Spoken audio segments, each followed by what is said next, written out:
That closer to us. What? Good morning. It is. No. Good morning. It is 8:30 a.m. We are here with Tom Gaines, for the Administrative Director of Central Services, and we are being recorded, and you can find this recording on YouTube. So welcome, Tom. Okay, well, good morning, Commissioners. Welcome back to this should be an exciting week. I'll jump right in. On consent, I have 4 items in Central Services. Number 2, the amendment to Clemens Rutherford and Associates, CRA, our architect for the jail. This value of this project is higher than originally contracted, and this amendment reflects the higher value and the lower percentage as per GCCM guidelines with Washington State. So his percentage is going from 6.84% to 5.5%. I don't know, Danny, if you had a chance to review the consent items prior.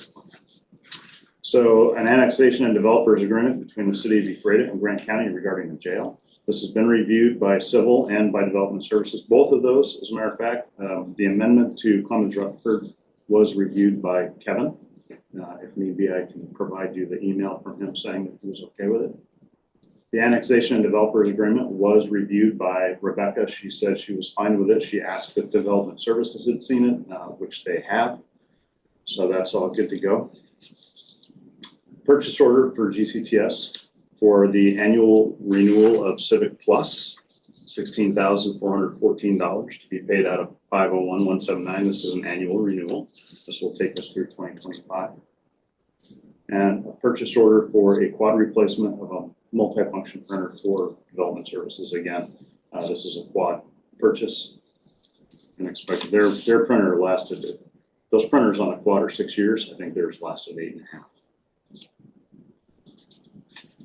As far as the coroner's office, I plan to call Carol Lewis today to see if there's been any reaction or movement on the offer we provided on October 23rd for the land for the coroner's office. Haven't heard anything back from them. It's been crickets. The fairgrounds, we did hire Salvador Rodriguez. Last week was his first week. It was very successful. As per the approved year-end projects request that we made a few weeks ago, we utilized excess funds from other projects that we were able to save money on. We've completed the removal of over 20 dead and dying trees along the Blue Gate entrance and along Valley at the far end of South Field. We have new countertops in the 4-H kitchens. New electrical panels been installed in the Huck Fuller building. Nick's fence will start on the rolling gates for barns 46 and 47 tomorrow. And Brett Carbo will start delivering the eco blocks this week. We also have all of the new faucets and flush valves for the bathrooms, lights for the exhibit building, and more security cameras have been ordered. And I did provide budgeting numbers to Mandy for the ADA connector we spoke about last week. And also the grant information they had for the security grant has been filled out and given back to Mandy. So she has all of that. I need to meet with Brent Mayo this week for the Grant Leaders Conference to determine what is needed for the conference. I'm responsible for tech at that conference, and it's getting very last minute. I still don't know exactly how many speakers or breakout areas we need. So I'll. Oh, are they doing breakout areas? They are. Yeah, because we have various. We have. Okay. PUD was supposed to provide a keynote speaker for the whole thing, but then the sheriff was doing a breakout. Teresa Atkinson was doing a breakout. And we had others that were doing breakouts. I think Jim was doing one, or Chris for building and planning. Okay, sure. I thought it was more of kind of an update of what's going on in the whole county. Okay, I thought they were all speaking to the group, but you've got to go to a breakout. Yeah. Okay. That's that was. Well, no, you're probably. I have no idea. I haven't seen the agenda. Neither have I. Okay. But I'm in Georgia Tech, so.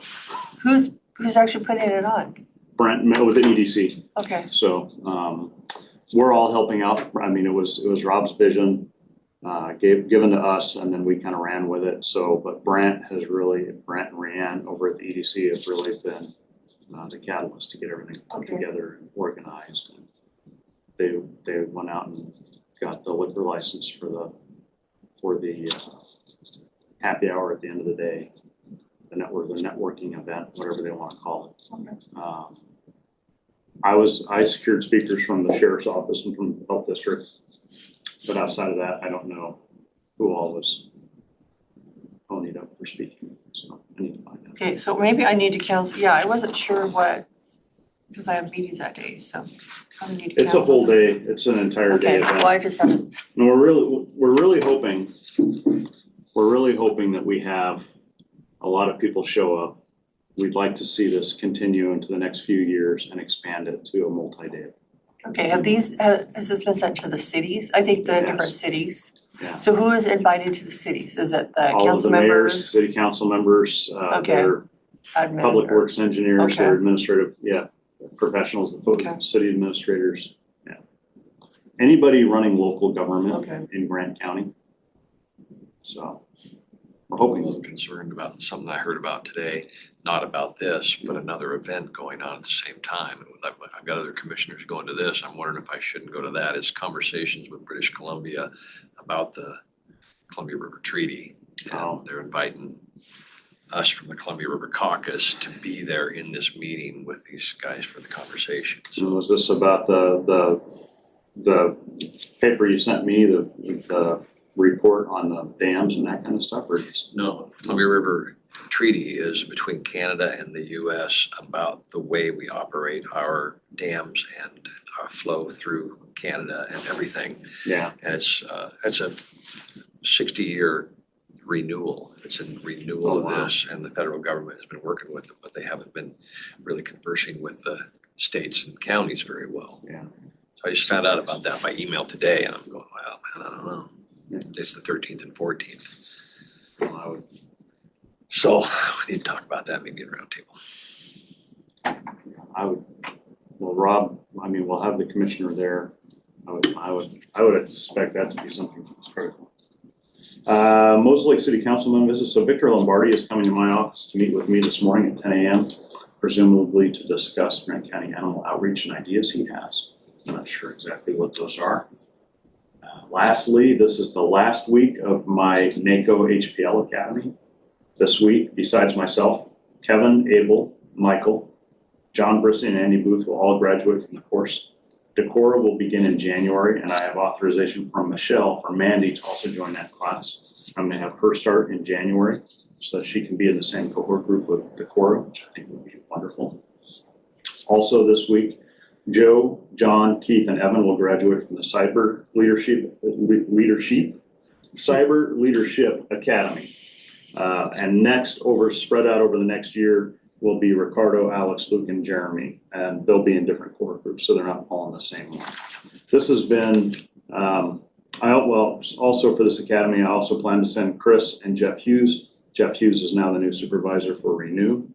Others interested in going to this are Phil Coates, and depending on the election, I would like to see the new commissioner go through. I think Barb Vasquez would benefit from this course. And if it's okay with the board, I'll continue to try and get other department heads and elected officials to do the course again. I think it's excellent training, and it instills a baseline of professional conduct that we can all hold each other accountable to. I think it's really important to have elected officials do it.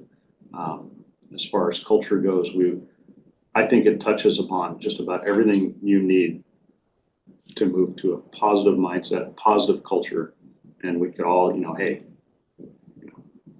why are you doing no, because this? we don't have mid-management training, so this is great. Are you using funds through our training budget that we set aside for 2024? So most of the departments in central services, our travel/training is combined. Okay, because is it $1,800? $1,500. $1,500 Yeah, a class. $1,500. So, No, that's great because I signed up to take it only to find out that we didn't have money. I got a scholarship, like Oh. $1,000 scholarship, Yeah. but I think it was $1,800. So we didn't have the $800 to take it, so and that's for the and high then finish performance leadership through NACO. through NACO, yeah. Did you want to take it next year? I might, I mean, if there's funding, It's definitely worth it. It's I've seen growth in Kevin, myself. I would hope that you guys have seen growth within me, but also Joe, John, and the cyber leadership course. Evan, Keith, I've seen growth in all four of them. well, and we have put money aside for training because I think we really want to move forward on some training aspects. And I did want to touch base on Laserfish. I think Yeah. Caitlin is going to be the person running our Laserfish. So I would really like to include her in the group when you go to Las Vegas for that training because And she can correct me if I'm wrong, I think she put in her out-of-state travel. Yes, my Caitlin, out did you of, get it? Today. yeah, is it my in out of today? state travel request is on there this week. Yay, okay, see, I haven't even. So I would suggest, need to- I would suggest having her network with Keith and Evan and those who have already set up all their travel and stuff. Yeah, especially if you plan on supporting that, have her get with them today and start getting those travel arrangements. Caitlin, did you hear that? Yes, I did. Okay, That all way she right, can don't even have to ensure pass that them on, no, she's, Caitlin's you know, in gonna. the same hotel and that Yeah. kind of stuff, and they're all together, Okay. so. So in this last week of high performance leadership, you're supposed to take the opportunity to compose a short email to your supervising manager. I've sent you, the board, well, I've sent two of you, a number of emails as we've gone through this. We're supposed to send one last one, but instead of sending an email, I'm just speaking to you about it here today. And I think I just touched on it quite a bit, but I really do appreciate the support. The ability to send other frontline managers to this course, I think, has been eye-opening for me, but really for them. It's given them a completely different way to look at not just day-to-day processes, but how they manage people. And you've seen that difference. You've seen that difference in maintenance, and maintenance was already running really well. And I think it's only going to get better now, especially since we've had Abel and Michael. You know, and as I look at 4, 5, 6 years down the road, I'm not sure when I'm going to retire. Kevin's not sure when he's going to retire, but having some of these people start this stuff early, and we can get them into situations and positions where they're actively using some of the tools they've learned. It's setting the county up for success for years to come. So I'm really hopeful that we'll continue to see this as an opportunity for anybody we plan on having in a leadership role. So that's all I've got. So that's the next class is in January? Mhm. Okay. Yeah, and they have January, April, July, or August and November, I think. So Okay, I can send you a schedule. so Rob, I didn't realize, how long, is it 3 months? It's 12 weeks. 12 weeks. Yeah, and it takes about 4 hours a week. There's quite a bit of work you do. You know, I get here about 6 o'clock in the morning, and I do at least an hour each morning on Monday and Tuesday and Wednesday. And then Thursday, you meet with your cohort group for an hour and discuss all of that week's content. And then Friday, there's a national call for the entire group, which is this year, the one I'm in is about 700 people, you know, nationwide. But my cohort group is counties in Oregon and Washington, Okay, and it's been really good to get to know them. You definitely build relationships with the folks. We'll stay in touch. Our cohort group has already got a regular activity scheduled, you know, once a month to get together and just have a teams meeting, oh, wow. say what challenges are you facing, and, you know, I've been able to talk to some folks in Skagit County about some stuff. One of the IT directors in Marion County, Oregon, set up a teams meeting with me and a person in Skagit, and another person in Columbia County, Oregon, talked through a bunch of issues he was having with his supervisor. And then it was great. A week later, we get a report that him and his supervisor are really getting along well now. Okay. You know, so it's really great. So I'll talk about it all day long if I can. Yeah, no, come January, I might be interested if that. Yeah. I've got a minute left, so the lights are still red, white, and blue for election. And I'll keep Oh, them. is that tomorrow? Yeah, I'll keep them red, white, and blue, but then Wednesday morning, I will be switching them to green to support the NACO Operation Green Light for recognizing veterans across the country. Okay. So it'll turn green, and then I do expect that we'll see our courthouse in NACO's this week in photos. I'm hoping that they're hitting on pretty hard. Okay. So, to feature our courthouse. Thank you, Tom. Any questions for me? No. Okay. On our next little. Thank you, Tom. Yep. Yeah, thank you. Welcome back. Have a great week. You too. Hello. Morning, gentlemen. How are you? How you doing? Good. You have your phone? Yeah. You have your phone on you? Yeah. Okay, good. Why? Well, because I don't want to have a ring. I'm Oh, gonna call you. that's funny. I'll see you later. Okay, it is 8:45. We are here with Development Services, Chris and Jim, for our weekly update. This is being recorded and you can find it on YouTube. Nice. Well, good morning and thank you, Madam Chair and Commissioner. How's everybody? Little Jet overwhelmed. I lag, have but I'm some doing questions. fine. Good. I have some questions on my reading. Commissioners, you have 2 call-in users. Yeah, the only update we wanted to give is, again, I was at the conference all last week, the week before. So I'd sent a few memos over regarding the Granicus Smart Gov. And, again, I apologize. It was confusing and last minute, but that's paid as of now. We got paid Friday. And actually the new contract, we're working with Kyle from Granicus this morning. I don't know if we let Rebecca know that we did pay them. Because I know she was working on that contract and we kind of, Yeah, so I put her on pause. Okay. On reviewing the okay, contract. good, because sometimes I feel like, Yeah. everything happens behind the scenes, Yes. but, okay, thank you. Yeah, so she'll have a new contract here within Okay. probably midweek, and then we can pick up it. And that contract will incorporate, Okay. we'll actually make the one that just got signed a moot point, right? So we'll get her concerns addressed in that. And that's the way we figured it would play out, because we did pull the plug, on Decker. They just couldn't provide adequate service. The money that was allocated in the budget to pay Decker's renewal will be very similar to what Granicus will need. And the nice thing about this is the platform is the platform, right? There's not gonna be multiple platforms running one, it's just another module that we plug in. So it'll certainly be a lot easier from an internal standpoint for us, instead of working 3 different platforms.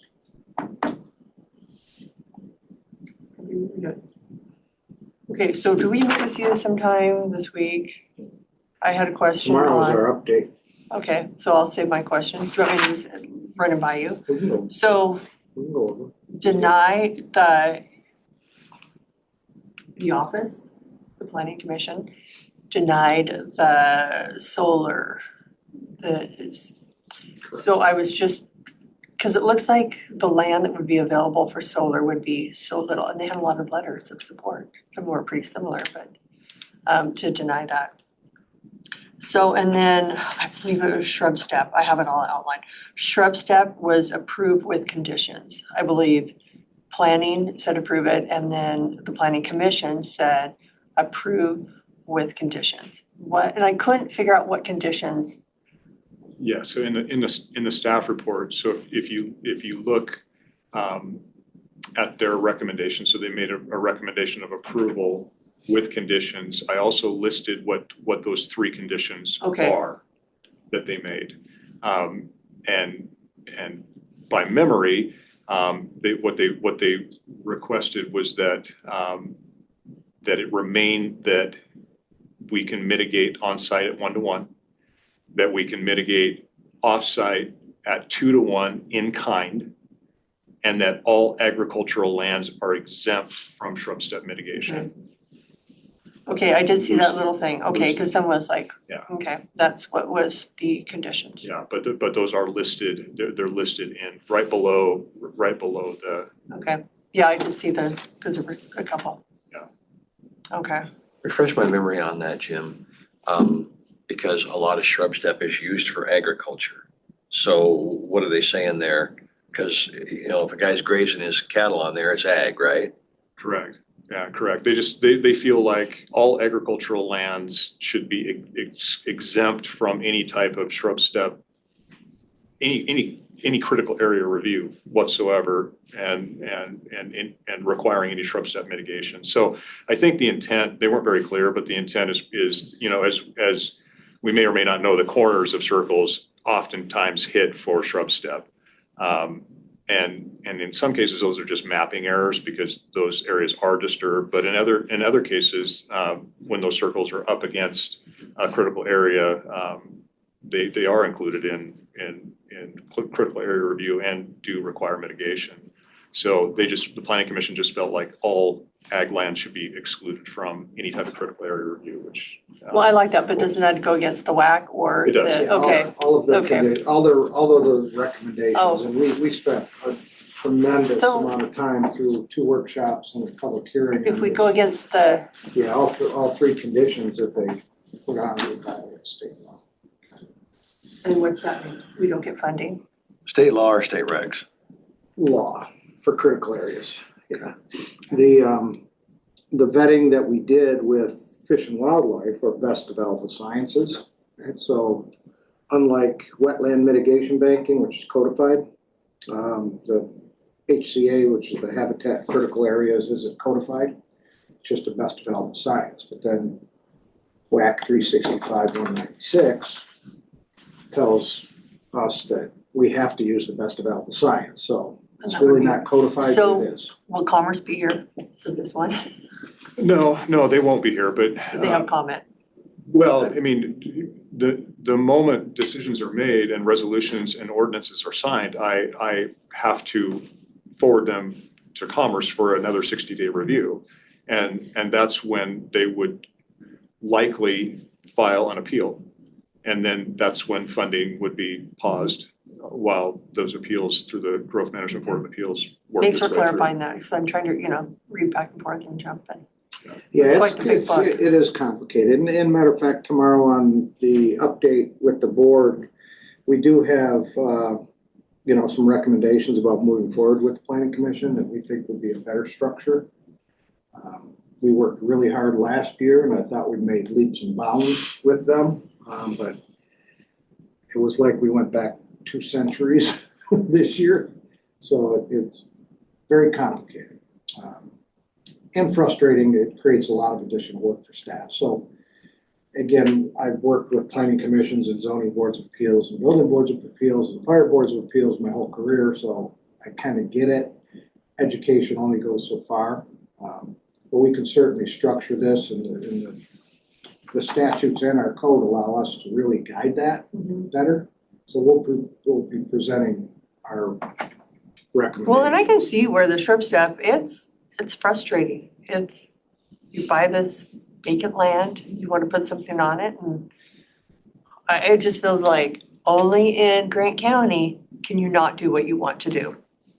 Or you want to turn it into ag ground, sometimes we lose ag ground for development, in the Quincy area, wherever, they're putting different things on there. So we have the ability to take shrub stuff out, turn it into ag ground, but you can't. And I would say that when you take the sagebrush out and you have equipment in there, but you almost provide a better foliage feeding area for some of these little critters. And, and to your point, it was kind of like the conversation with the energy code that we had, where the state says you must adopt and implement by, but other people don't do it. It kind of looks bad. Well, why is the county doing it? Well, our job is to make sure we're following the law. But to your point, Madam Chair, Adams County, Douglas County, Benton County, and Lincoln County are waiting for us to get this codified because they don't know how to manage it. They want to provide more options for their customers. They have multiple projects on hold pending the outcome of this initiative. Okay, kind of what we're doing. Yeah, and it was mentioned by, was it Columbia Northwest? Yeah. From the Conservation District last week. I had a long conversation with Kaylee Wisher and said, we're the focal point of this. So we should be at the table, all the tables, when they're talking about the WISRI, least conflict solar siting, because what we're doing is revolutionary. Nobody's ever done it. So we're doing it that's going to encompass all of those other moving targets and simplify the thing. We're confident, and when I say we're, everybody, with Fish and Wildlife are elated, Columbia Conservation District's elated because they're advocates of the agricultural community because it provides that lean path forward for the customers that doesn't exist right now. And not to mention rehabilitation or restoration projects that could be funded in perpetuity based on this mitigation banking program. So all the counties want to comply, they just don't know how to. And we're gonna pave the way for them. I'm under an impression that, let's say, Joe Blow lives up by me who has thousands of acres or hundreds of acres of shrub steppe, that to mitigate utilizing that doesn't remove him from agriculture. He still grazes, he still has the right to utilize his property. It's just that it, But you can't put a circle of weed in there if you wanted to. right? You'd have to go I know through this land VSP. ain't gonna happen. Yeah, you'd have to But yeah. go through VSP on that, right? So that's one of the things is if they, well, what am I supposed to do, right? And we did it with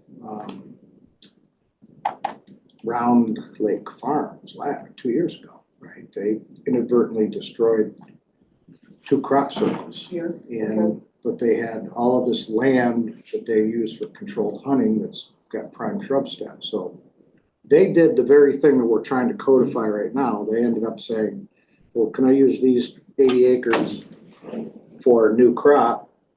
And then I'll preserve 160 acres. So it was 2 to 1. Right. So when it's on site 1 to 1, what does that look like? What is that?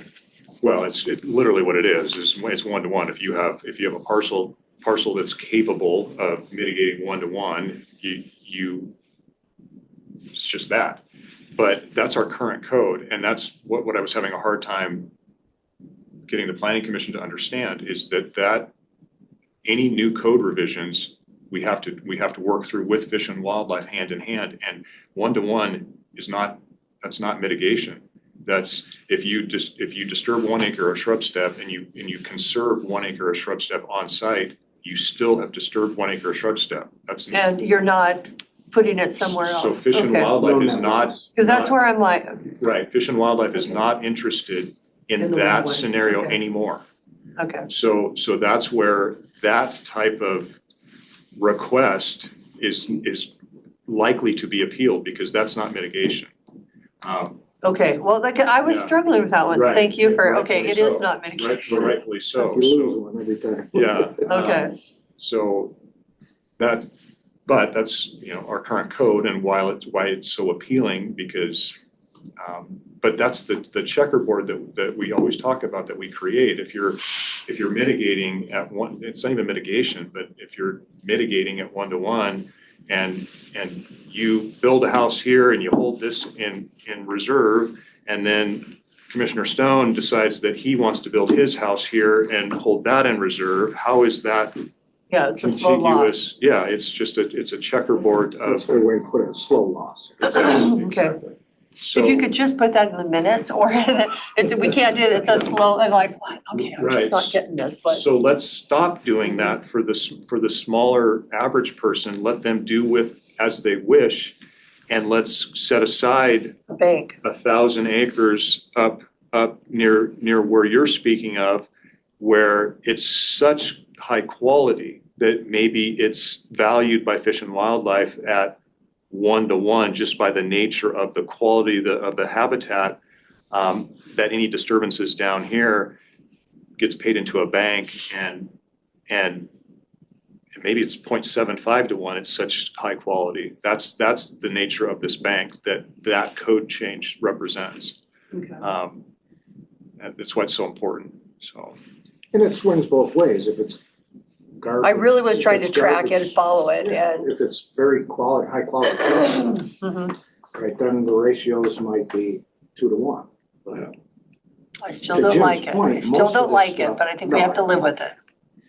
yeah, But at trust least there's a me, plan. There's a plan to. Yeah, I mitigated this stuff with a crew every year in Arizona. You know, it's wildfire management, but I think we'll get there. Yeah, I mean, we're tasked with working within the parameters that we're Yeah. stuck. So anyway, thank you for doing that because I know it has been very frustrating. It's We had some of our landowners there that want to develop and find out that what is this shrub steppe? yeah. and it's going quite well. So phase 2, once we get through this part and get it codified, the land acquisition piece is and the land trust piece is going very well. So, but it's on hold With this, if it goes through, remind me again, what's the advantage for sorry, we're running up against 9:00. We don't have, our Kirk canceled and so did Barb. So we don't have a, Okay, the advantage for the property owner, they receive some payments each year. Yeah, there's financial incentive. There's some tax, hopefully if it goes through, there's some tax incentive as well. So It's in current use already, which is a tax advantage. You're talking more. Well, the trouble is that could be misconstrued because now if they're tax exempt because they're agricultural operations for grazing or something, but then all of a sudden now they're getting paid to use their land as a bank, that could be construed by the but it's assessor's still office as. considered, I look at it as still Right. open space. And we've captured that in And- in the law, which is a reserved part of the UDC for Is it next like year. grazing? It would be a type of grazing. Yeah, but if somebody's paying Somebody pays you to them to graze. utilize their yeah. land as a bank, it could be construed as being, Well, I don't think we wanna make it too difficult. right, and then be subject to not taxation, But but it's we've built into our codified. program to say, yes, it will always be What it part was. of the open space tax assessment. So who's going to regulate the grazing? Because some farmers, some ranchers have been doing it a long time and they know what they can take it to, and some new DOE person from ecology who has a different view, who's going to make the final judgment as to whether they're overgrazing it or undergrazing it. It'd be a combination of things. If, as part of the negotiation, it would be through the internal review team, which is basically the stakeholder working group. The tag that we put together just turns into the internal review team. And let's say they want to use it for controlled hunting or controlled grazing, they would do it exactly like they do VSP right now with the voluntary stewardship program. They would write a work plan, and then the land trust would become a condition of their conservation easement, right? And the land trust monitors that to make sure that they abide So by there's the gonna be, conditions. that's gonna be a sticker a little bit, because the guy says, he's gonna weigh the cost benefit. Yeah, I'm gonna get this much money, but you're gonna tell me how I can graze. Well, and again, They're gonna be weighing that'll be that. upfront, right? That'll be Yeah. almost like a contract. Yeah, So yeah. it'll be negotiated. I can live with those terms, right? And typically, the land trust will monitor for 3 years. And if everything's going well, then they're free and clear, right? They're not monitored anymore. And that has been the primary question in negotiation so far, is what's grazing, what's limited grazing. So, Is that, have you been in conversation with my neighbor up there? And it continues well? well, we're not doing the negotiations. The banking partner is, but they keep us looped in. They've got a number of irons in the fire. They're just And Dennis, talking about banking partner. the mitigation banking partner. Habitat Bank. So they've got a number of irons in the fire right now. Interesting. I'm wondering why, I'm surprised she hasn't contacted me and asked about it a little bit. It's interesting to me.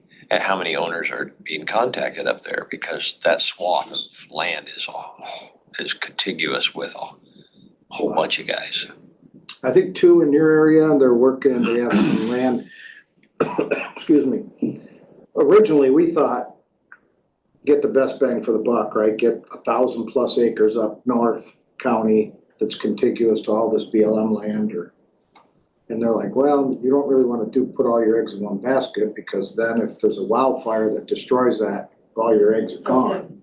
So they're looking now to have they're working with some landowners in the Royal City, Mattawa area to do multiple banks throughout the county.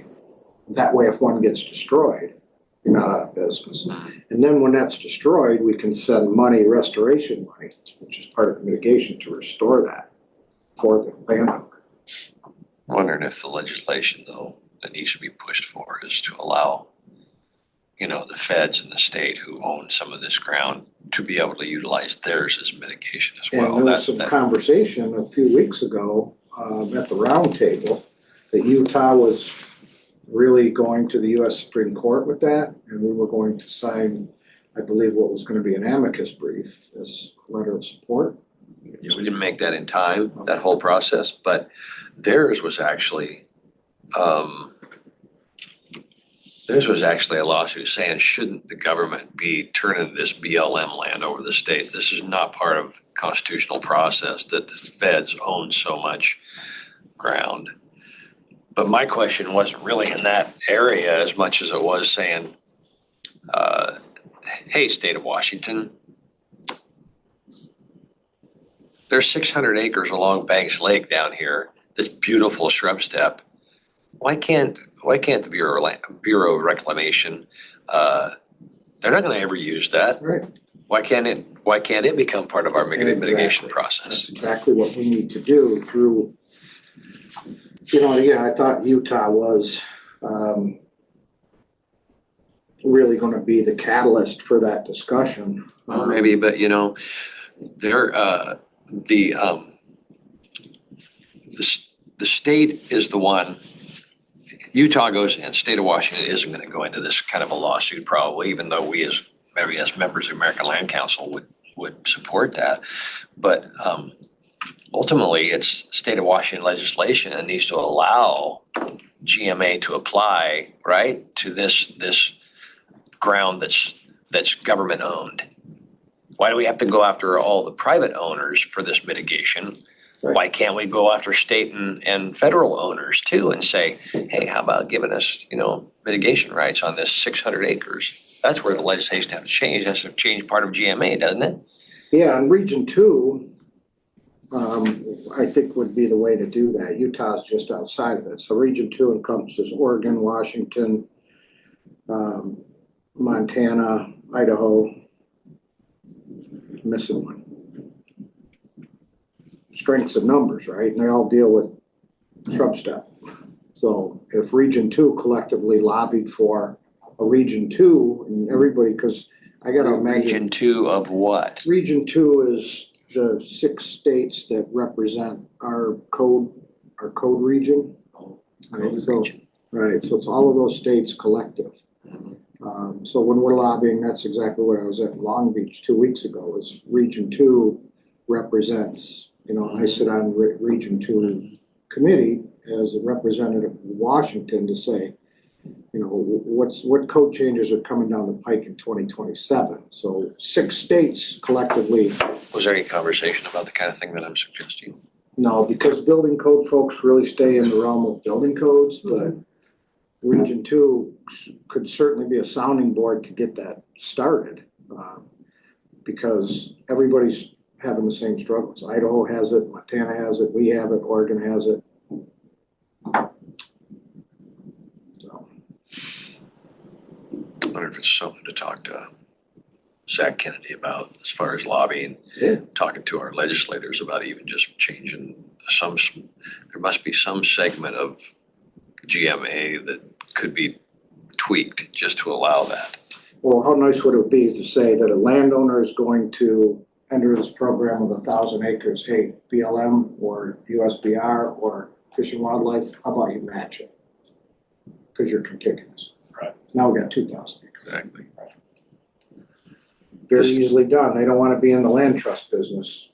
Yeah, this land We I'm do. talking about is not contiguous really to anything, got that highway run alongside of it and the lake on the other side. Yeah. But I guess it'd be hard for the animals to get up the cliff, but. But on the plateau above it is It's corridor. BLM, yeah. Corridor. It's corridor. And if you. BLM above that, on the top of the ridge? Yeah, it's. I haven't looked at it that close. Behind it is BLM. So in this concept, if you've got a conservancy managing that bank, resources up there managing the bank, it would make sense that they manage better than we know BLM is the land behind it. You've got resources up there already.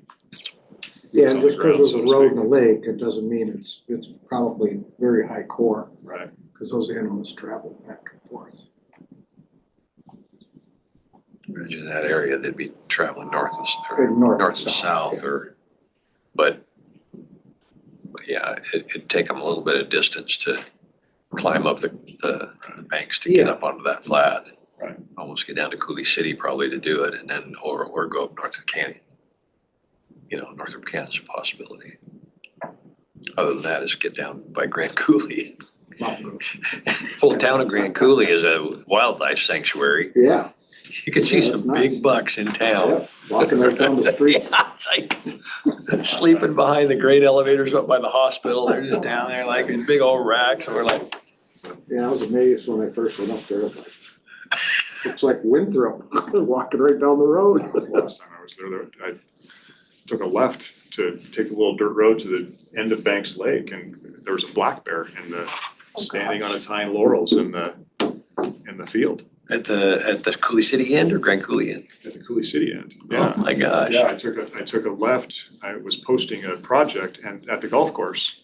So the road that parallels the highway, it ends at the lake. And so my posting was at a little house on that road. And so I went all the way down to the lake to turn around. And out of the corner of my eye, I couldn't believe what I was seeing. Out of the corner of my eye was a black bear in that field standing. Standing, Stay in your car. yeah. So Yeah, when you play that golf course, they say, oh, there's a bear out there, there's a Yeah. cougar out there, and there's all kinds The of. Sun Lakes Golf Course? Banks Lake, not the Sun Lakes. the Oh, you're Banks talking Lake, about up at Electric Just City. before Electric City, Oh. but just Careful before the out bridge there. on the left. Yeah. That's where. Careful when you golf. exactly, exactly. So- Yeah, my caddy, 12 gauge, please. It's 9:11. We are in recess until 10:30. We will be meeting with Susan Mann from the Job Corps.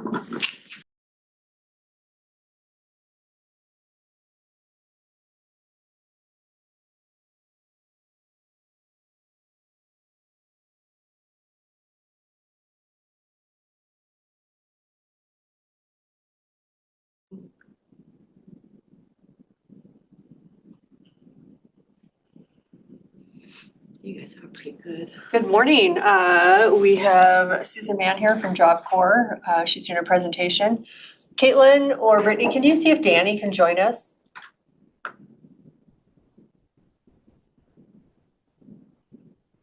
And this is being recorded, so you will be able to find it at a later date Okay. on YouTube. Okay. Brittany is getting Danny, and also you have 2 call-in users. Okay, sounds good, thank you. We'll just hang tight for a little bit. Yeah, we had 2 cancellations in our morning, so that kind of, you're up in your office reading emails and you don't realize how Oh, I know. time flies when you're having My fun. Apple Watch is my lifesaver because I'm always be missing, especially Teams meetings. You'd be like reading emails and Yep. doing all this, and then also my wrist is buzzing. I was like, oh, See, I need to put mine in the calendar. time to switch gears and log in. And I don't know if you've met Danny. Have you met Danny? I'm not gonna say in passing, but not well enough to put a face to the name.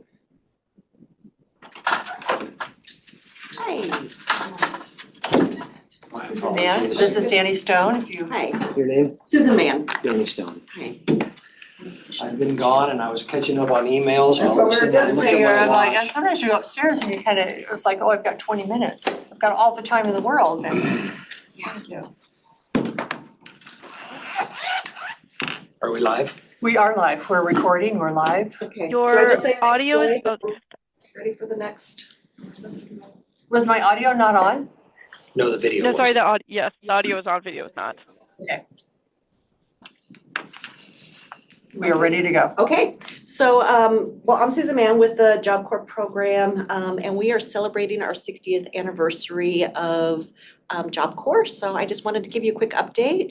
We were really kind of hidden through the pandemic, and we have really just opened our campus back up fully like we were pre-COVID. So just kind of want to reiterate what programs that we are offering here in Grant County, as well as opportunities for students outside and kind of where our students come from and who they are and what they're doing post-Job Corps. So next slide. There we go. And this is a quick video that YouTube made, or that PBS made for us. It gives a quick overview of us. We don't have audio.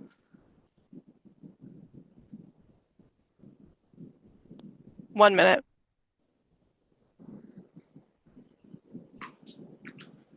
Couple of flyers. So while that's getting going, we have started a purely online portal, but we still have our mission counselors out in the field working with young adults. And our biggest one is reconnecting with employers in the area to provide some hands-on training and work experience for our students prior to them graduating is one of the big steps that we've been trying to reconnect with folks in the area. And so it would be beyond it being a training opportunity for young adults, it would be fantastic to be connected with more area employers, especially in the construction industries. We do have a bit of construction going on right now. Yes. So that Would be fantastic. Caitlin might be coming down here. And if it's overly complicated, we could skip that part. No, sometimes we'll have a clerk down here and sometimes we have Yes, to call you. I am not 100% sure how to make it share the computer audio. Can we?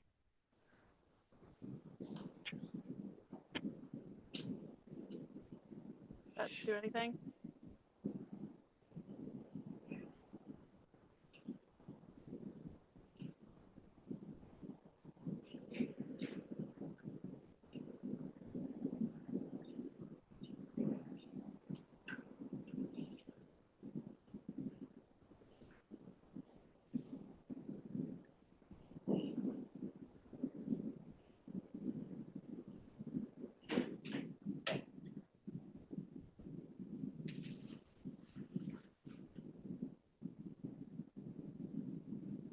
Oh, Cisco. Yes, You do Cisco. Wow. we do, and we're gonna be needing an instructor for it very soon.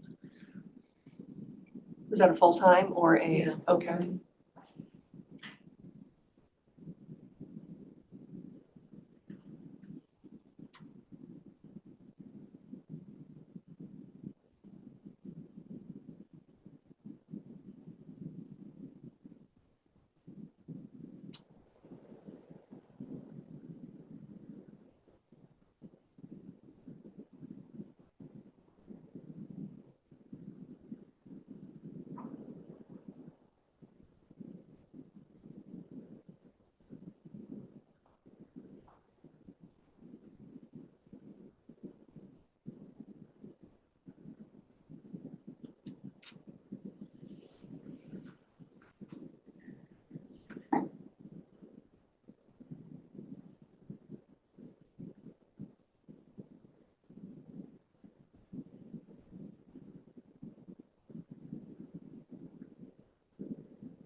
This is kind of fun. I was just reading, we have crews back east right now supporting the hurricane Okay. stuff that went on back there. And I'm not sure if they were from our campus, but we had ones that rescued a dog that had been buried in that area. We have students all over nationwide, but our forest firefighting students are up in Connecticut right now in that fire.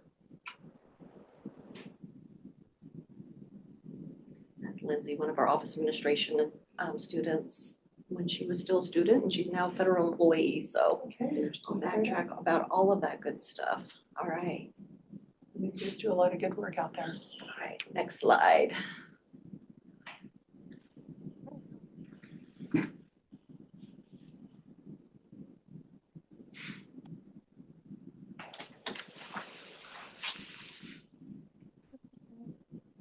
There we go. Okay, so just an overview of Job Corps as a whole, and this is something that students in Grant County can take advantage of. We're not limited geographically since we are a nationwide program. So there are 121 Job Corps campuses across the United States that offer over 100 different high-demand, high-wage career training opportunities. So when I go through the training programs that are offered at Columbia Basin, that's only a tip of the iceberg. We currently have 8 basic training programs being offered on our campus and 2 advanced training programs. and students say they wanted to become a truck driver, diesel mechanic, welder, electrician. They wouldn't come to our campus because we don't offer those. So once they're accepted into Job Corps will fund their transportation. The same as like if you had a person wanting to become a doctor, they're probably not going to get that training locally, but ideally they would go to university, get their training, and then come back to work in the local area. And that is how Job Corps works essentially, but we're trade driven. So we're looking for high demand, high wage occupations for those employers to meet the demand of today's workforce. So next slide, please. And then also, as you saw in the video, this is exclusive to the Columbia Basin Job Corps. There are 24 of the campuses out of those 121 that are operated by the U.S. Forest Service. The one here in Moses Lake is one of those 24. And so as an extracurricular activity, kind of like sports in school, students can get trained as wildland firefighters and go out and support a variety of wild suppression efforts. And so we have a combination of students who get trained as full type 2 wildland firefighters, as well as students who do wildfire support, as in like a camp where firefighters would come back, get food, supplies, rest. There's people that work those camps to keep it operational and pack the supplies and the food and all that good stuff. And so our students can do both, or just camp crew or just fire crew. The fire crew, we're currently training a new batch of students who will work on the Okanagan-Wenatchee National Forest for the spring prescribed burns. And we have the last year's crew out on fires back east as we speak. Our demographic of students, which we'll get a little bit more in, are generally low-income students. A lot of them don't have parental support or any family to help them buy a car, get into an apartment. And so opportunities to earn monies. Even though our program's free, our biggest kind of launch them into independence and adulthood, our biggest nemesis is really helping them get transportation, reliable transportation, to get back and forth to work, as well as housing. So it's kind of expensive to get into, your last month's rent. Even though it's a livable wage job, you still need a little nest egg. And so the fire programs, they get paid to do that work. And so that helps them build up a little bank account so that they can move into being independent and self-sufficient. And the 2024 fire season, not counting the work that they're doing back east, we were at about 19,000 hours of wildfire support from just our campus. Next slide. So eligibility for Job Corps, 16 to 24, and as long as they're enrolled before they turn 25, they do not age out. They have up to 2 years to complete the basic training programs offered on any of the campuses. And they can add a third year for advanced training. The national average of a student on campus is about 10 months that students get in and get out, but they do have up to 2 years if they need it, or some choose to take a second training program. Some maybe want to be carpenters and cement masons, or something that's kind of, they can. So can they come and go if they're staying on the campus, like during the weekends? Can they? They can apply for weekend passes, yes. Okay. That's where we really just, they just opened it back up where students can catch the GTA and like go to the movie theater on their own. Other than that, it was staff supervised outings. So yeah, now they can, we're all about dangling carrots and incentives to get students to kind of move begrudgingly, some of them, and some of them are all for it to move into adulthood. But yes, they can take weekend passes. We try to model everything after the workforce. So they also get paid time off, PTO days. They start with 3 and they can accrue more the longer they're on campus, and they can wrap those around their weekend passes to take extra time off. We are a year-round school. So the only time we do take a break is for about 2.5 weeks over Christmas. Other than that, we get new students in every 2 weeks, and they graduate just as soon as they master the skills they need for their industry. So everybody comes in differently and goes from there. We do have a low income guideline.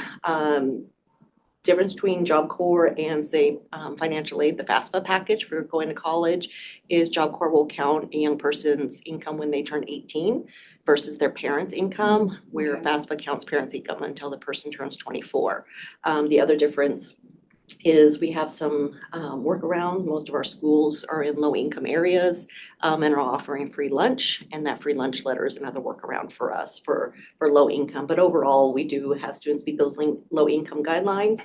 The biggest one to me is motivated to succeed. It's not a force to be there, it's a choice to be there, and it's hard work to come to Job Corps. And we'll talk a little bit about their daily schedule, where it's a very structured day and a student really has to be ready to want to get up in the morning and want to, work all day long and all of that kind of good stuff. So we do have a very strict zero tolerance policy. All of our students have, so when they come in on a Tuesday, Wednesday morning, they're getting a drug screening because all of our employers that our students will go to will have a pre-employment drug screening. So we want to make sure that that's not a barrier to employment when they graduate from us.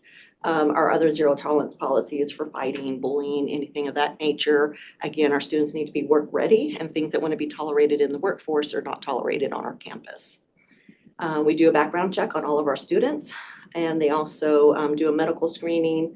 And that's kind of the scoop on admission side of the house. Any questions? What's the low income guideline? So it's the poverty barrier. They do have to meet the poverty guidelines that are established federally because we are a federal program. And so I've had students who work full-time at McDonald's and have incomed themselves out from a minimum wage job. So here in Washington State, that does become a barrier. But if they make that choice and they're willing to come through training during the application phase, we can look at what their income is and see if there's a workaround for it. But otherwise, it's the federal Right, level. at or under? At. So it's not like a lot of these programs, which are, 120% of poverty level or 150% of poverty level. Ours is pretty much at, and it's at federal versus, and it's probably why Washington State might go above poverty level because of our minimum wage. We find a lot of people make more than the national poverty level, even at minimum wage if they're willing to work a full-time job. But that full-time job often doesn't come with benefit packages or retirements, 401ks, paid time off. And so we're really looking at a livable wage where people can be independent and meet the demand of the employers. We still have a labor shortage in our area. And that's why twice a year we do a workforce council. We haven't had a true one in last couple of years. And we're really going to be looking at, it's coming up November 20th in a few weeks. And we're really going to be looking at with the green energy, businesses that are coming to town, the bipartisan support, all of that. We're also looking at what businesses that we're supporting in our local area. So another reason for me to come here today and connect with you as commissioners is knowing what's coming into Grant County and where our employers may be needing some additional trained support. So next slide. So Job Corps, what's different about us than maybe going to Big Bend Community College? And the big one is the structure. Our students wear uniforms during the day. Their feet are on the floor at 6 a.m. 6:15 to 6:45 is breakfast. They clean their own dorms. We do not have janitorial support on our campus. So there is no cost to come to Job Corps, but they do have to work while they're on campus, whether it's doing projects around campus, washing dishes, to keeping their living areas clean and tidy and all that kind of good stuff. Training day is from 8 to 4 o'clock. They get a 30-minute meal period similar to our work days. And then they'll have additional training and activities in the dormitories for the soft skills employers are looking for. Bedtime is at 10 p.m. and lights are off, phones are put away, all that kind of good stuff so that they can get a full 8-hour sleep every night. We are really a 24/7 job training program. So like I mentioned in the dorms, soft skills employers are looking for like time management, interpersonal communication, how to handle conflict professionally, how to work with things when you're double booked and all of that kind of good stuff, because that happens often with our students. That training happens and they have formal career success skill training on Thursday nights. Every Thursday night is closed campus and all of our students are in additional classes, as well as all of our students go through basic leadership and advanced leadership as well. And that all happens during the evening hours. The hands-on training with industry recognized certifications. So like our cement masons, make sure that they get their OSHA and their forklift and green awareness and all of the industry recognized certifications that they would require to go into that industry. Culinary arts, again, would get their serve safe and food handlers cards and all of that. The background checks, so all of our students, we know We know if an employer needs a more thorough background check, anything like that, say we have a nursing assistant program on our campus as well, so that they're already pre-screened before they would go to clinicals. And we wouldn't get any surprises when they run their DSHS background check. We're able to recruit from local and out of the area. So again, our students can, if we don't have the career training on our campus, it's still available through the Job Corps program. But for employers who are struggling to meet the needs of their staffing, we do have the ability to recruit from out of the area. And we did a big project with Jeannie several years ago where our campus didn't have a welding program, but we have 4 campuses around us that did. And so they were able to come here, start working at Jeannie, make sure everything was going to work out well for them. And then we were able to help that student move into the economy. And it really boosted Jeannie's hiring efforts there. And then everything we do is focused on employability. So our whole day is focused on acting. We call it the training day, but the training day is really like the work day for us, where you dress appropriately, you act appropriately, and then we have your leisure time hours where they can, wear their jeans or whatever and be on their own time. So it's definitely more focused on employability throughout the entire day. Next slide, please. So this is just, our students are also evaluated. This is just one of the competencies they're evaluated on every 60 days.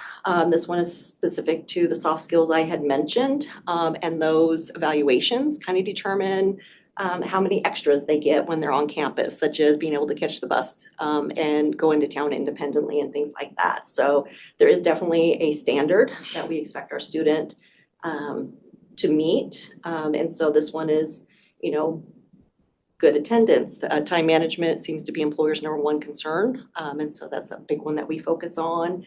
And so that evaluation, they would get one in their academic portion, their trade, and their dorm. And then the average of those 3 scores would determine a color card is associated with those standards and that evaluation. And then those colored cards give them extra privileges around campus. So it's really, I call it job training boot camp because it's usually they're there about 10 months, but it is really structured in the training that they're receiving.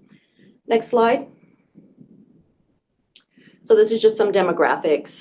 The one on the left is our nationwide numbers, and the one on the right is Columbia Basin specific, the campus in Moses Lake. So you can see we have 0 students from Adams County currently on our campus in Moses Lake, and we have 9 from Grant County enrolled at Columbia Basin Job Corps, and then, I should have brought my glasses in. 16, I see 16 from 17. Yakima. Yeah, and 17 are currently enrolled nationwide into the Job Corps program from Grant County. So to me, that's Okay. very underutilized for the amount of students. We are at our campus as well. We're able to take in non-resident students where they can live at home and come just for the training during the day. And then we would ask them to come back for the leadership training and some of the soft skills training in the evenings, but for the most So you have part. 95 on your campus? That is from Washington State only. We're funded for 236. And we get new students in every 2 You have weeks. 236 students on your campus. And 95 of them are from Washington State. What the heck? Exactly. That's a lot of students. Yes. Wow.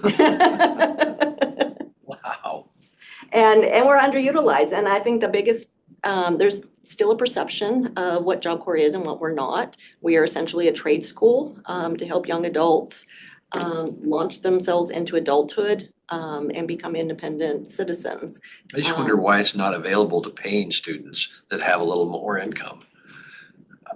It just seems like a great program for somebody who wants to get into the trades. Why isn't it available to more That would kids? be a conversation above me. I don't know. We work for the Workforce Investment Opportunity Act. That's a congressional mandate that sets these comments and we do have Big Bend Community College across the street, but the reality is if you know our income, we're not an overly affluent county. We have lots of pockets of poverty and we have lots of youth who are homeless and out of work it's a great opportunity for them to not be homeless and out of work, that they can come, everything they food, housing, Every 2 everything. weeks, that's what's pretty incredible. And we get new students in every 2 weeks that we can bring kiddos in and provide all of the wraparound services that they need to be successful and lift themselves out of poverty. And so that's, The admission process, how long does that take? it can take longer. They're starting, we'll see how it works.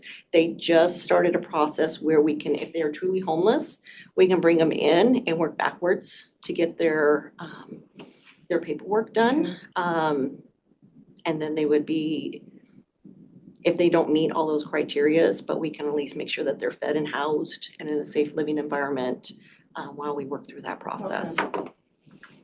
But it's about, generally speaking, it could be 90 days, and it depends on the program they want. So sometimes our programs are full, and there's a wait list for them. So it depends on whether they want to wait for that program or take a secondary choice while they're waiting for that program to open. So, yeah. So they can switch programs midstream? They can, or they can finish one and then switch over to the other one, yes. And I had a student, still one of my favorites. He came on our campus and he was into Cisco, and he had to go into maintenance prior to him getting into to there being a spot open for him in Cisco. When it came open, he switched over, finished the Cisco program. We're articulated with Big Ben for college credits, which is computer networking. And then he got his computer science degree at Big Ben. Big Ben runs Monday through Thursday. So he came back on Fridays, back to facility maintenance, and finished that trade. So in his 3 years with us, he had all his certifications and training for facility maintenance, all of his certificates. We did the A+, CCENT, CCNA certificates for Cisco computer networking, and had an associate's degree in computer science. Wow, So he was a hustler. he was a hustler, very, very much into taking full advantage of the program. And then we have those who, do the bare bones basic and want to get out, so. Okay, next slide, please. Again, just some demographics. I'll just kind of go through those quickly. Gender, we pretty consistently say 60-40 females to males in our dormitories. We have a very diverse population. That slide's kind of hard to read, but if you want to check it out later, you're welcome to. Next slide. These are just a handful of the industry sectors that Job Corps offers industry level certifications in. So construction, machine repair, transportation, finance and business, healthcare, renewable resources and energy. Next slide, please. This is one of my latest favorite students. I happened to be giving a tour of our campus, and Anthony came back on campus. He had graduated a few months prior to him showing up in his brand new Ford F-150 truck. He was at Columbia Basin Job Corps for 10 months.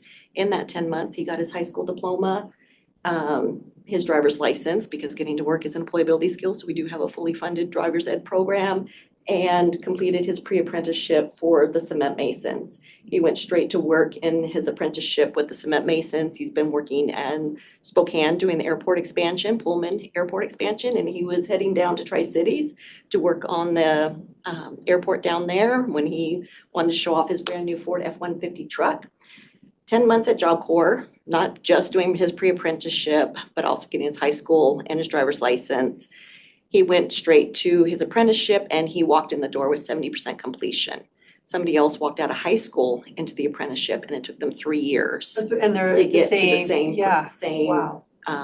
level, the same percentage of complete. So Anthony's very close to becoming a journeyman cement mason by investing that time with us at Job Corps. And at that time, he was making $28 an hour base pay with full benefit packages. Next slide. Tamara, she graduated with us about 10 years ago. She was actually had job at hand. She did some of the IT, I think, in the courthouse, as well as some other IT. She was very much into making connections prior to leaving us. She was our Cisco graduate. She was back visiting us about a year ago, and she's currently working for Costco, making $115,000 a year with just the certifications she received from us. And the in-house training that her employers have offered her. And the connection she made doing internships around the area and she was from Everett, and that's where she went back. So she, she's making a very livable wage based on just the credentials and the certification she got for us. Yes. Next slide. And Lindsay, you saw her in that video that had no sound, but she was one of our office administration students. Our students who are doing work with the Forest Service, because we are Forest Service operated, they get 640 hours of work with the Forest Service, and they get what's called a public land corps certificate that earns them a 2-year priority hiring certificate. That's good, give them a boost into the federal hiring system. She's now an administrative clerk with the fire programs. Next slide. So some of our just recent community support activities, we're currently building our 16th house with Habitat. We did some work with the Eagles Lodge, the Moose Lodge, and Moses Lake. We're looking at actually doing some work, I think whichever direction you've got some expansions going on, or Cement Masons are looking at doing some probably our work new with jail. well, I think that too, but I think there was something else around here. But yes, It we're could looking be. at some We're- stuff with we the always have something courthouse. going on. We have students working at the air tanker base as well as supporting the air tanker base for fire support. Our office administration students, we're doing some work with the Counselor Foundation and stuffing envelopes for their upcoming fundraiser.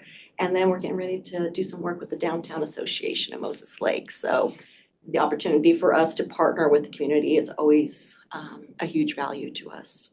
Next slide. And so ways to connect with us. We have every quarter, we have a community relation council. It's generally a working lunch. We have community members from all across the county who come. It's good kind of snapshot of what's happening in the county. We have our workforce council, that's our advisory committee who helps us determine which training programs are offered on our campus. We look at it nationwide as well, and then we can tweak our training programs to meet employer needs. Work-based learning, this is short-term employment for our students. This is where our students really can network while they're still our student, like Tamara, who had a connection and a job in hand before she even left us. That was through a short-term 6-week internship that she did. So we're always looking for employer partners there. Permanent employment of our students, like we did work with Jeannie, where we were recruiting students from outside the area to help them meet their labor needs. We offer campus tours. We can do it by appointment or every Wednesday at 10 a.m. We offer a tour of our campus, and then student referrals. If anybody's wanting to enroll in Job Corps, there is the new enroll.jobcorps.gov portal where they can do all where they can do all of their online applications and track and see where their status is for their application as well. So I think that was the last slide, right? Yes. So yeah, any questions for me? I know I'm out of time, but. No, I have a huge, thank you. Yeah, I haven't been out there for quite some time, but It's been a minute, no, so definitely. we would welcome you both. Mike Rios is our center director now. He's been out there for 20-something years. And then myself, I get time to get away and do presentations and talk about our program. I love doing that and bragging about our students, so yeah. So you have a graduation every, We're currently about every other month. We have one Oh, wow. coming up. Okay. We have one later this month, and then we have so you have about 6 a year. so we graduate just as soon, for those that want to walk. Not everybody's just like university, not everybody wants to walk stage, but for those that want to walk and they're complete, we do one. We'll have one this month, and we're planning another one for January, and then we have one every other month until we're a little bit more on cycle, or we get more students wanting to walk stage, and then we get new students in every 2 weeks. And we're hosting this year, so Curlew, Fort Simcoe, and Columbia Basin are all 3 Forest Service operated campuses in Eastern Washington. And we take turns hosting those students who have nowhere to go over the holidays, and it's our year to host. So we'll have probably at least 30 students through the holidays on our campus, trying to create activities and good times for them. Celebrate the holidays, So celebrate the okay. holidays, yeah. So that's kind of the stuff that we have coming up and on deck. So thank you for your time. Well, thank and- you. Thank you, Susan, Yeah. for coming. Yeah, I know, I can kind of give out way too much information. No, it's good, because a little disconnected from Job Corps, so thank you for bringing this back into. Oh, absolutely, You have some absolutely. kids probably in my district that would be. It would be great, yeah. I know, I went out to Rural City High School. I've been doing the circuit with the high schools and such, just Okay. making sure Well, that good. they're aware that we exist. So, yeah, I've been about a month or so, I made the high school Good. circuit, yeah, Good. yeah. All right, Pass thank on you. that too. Thank you. Okay, it is 11:02. We will be rolling into our update with Susie Fody with New Hope. And Susie, we are recording, and thank you, Susan. Thank you. This will be on YouTube. We'll update on YouTube. I have not done any of the YouTube search yet. I am not, I'm I'm- scared, I'm terrified. Yeah. Well, good morning. Good morning, Susie. And just the two of you today? Yes. Okay, all right. Oh. Grant County org chart clarification. So on the current org chart. Let's see if I have a copy of it. I don't think I do. If I go online, Yeah, it's online. I'm gonna do that, if that's okay. There is a box, or, I mean, when you're showing all the organizations under Grant County umbrella, the box identifying our department is specific to New Hope. I'm up for accreditation for Kids Hope in 2025, and I need to submit all kinds of information 6 months prior. So I'm working on that right now. And Kids Hope is not listed on the org chart. So we're right in the center, the blue box. Okay, so do you Should it not need, just be New Hope, Kids Hope? That's what it Slash. should be. Yes. so we just, Caitlin, how do we go about adding New Hope, Kids Hope to the New Hope box? I am sure that I can do it. I will reach out to Tom Gaines because he is the one that, as far as I know, he's the one that put this together and posted it. So I will reach out to him today to see about getting that updated. I believe he used that new software. I think everybody has access to it. New meaning maybe 2-3 years ago. Okay, when we put the To updated design websites, things. okay. Yeah. Yeah, we don't touch the, I mean, we as commissioners do not touch the website, so. Caitlin has been phenomenal. Caitlin and Brittany both have been great. And we were accredited in May of 2019, so that's why. But we need to be on there since I'm submitting it on behalf of Okay. Kids Hope. Okay, so you'll let me know. You want me to just follow up again next month? Yeah, and see well, where it's I'm, at? Caitlin usually, if Caitlin says she's gonna take care of something, she will take care of it. Okay, So just check in maybe a week and make sure, see if it's on the website, if it's updated. I will try to remember to look as well. But yeah, just Suzie, send a reminder. Yeah. Sorry, I can also email you with updates. fabulous. Thank That'll you. work. Thank Caitlin's you. on it. She is on it. She is on it. Pen.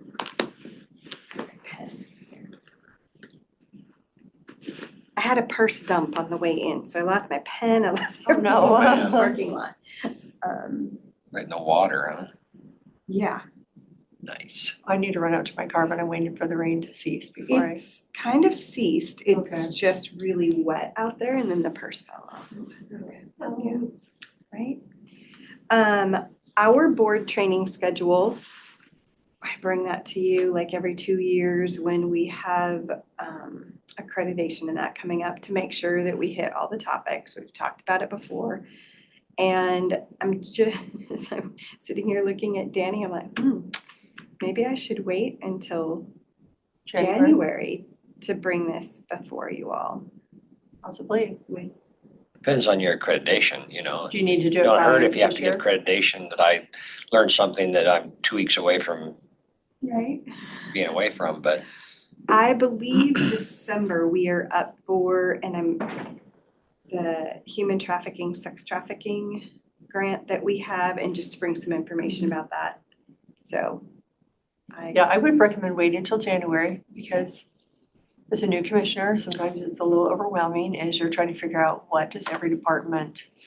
You kind of have an idea, but it would be a great opportunity. I would, maybe I'm misunderstanding, but I would disagree if she's up for accreditation on the human trafficking part. She'll bring that to us. update to us, but yeah, the other the update, new training plan, Yeah, the yeah. schedule for For the January. next 2 years, yeah. Even like February, I probably could do it, give them some breathing room.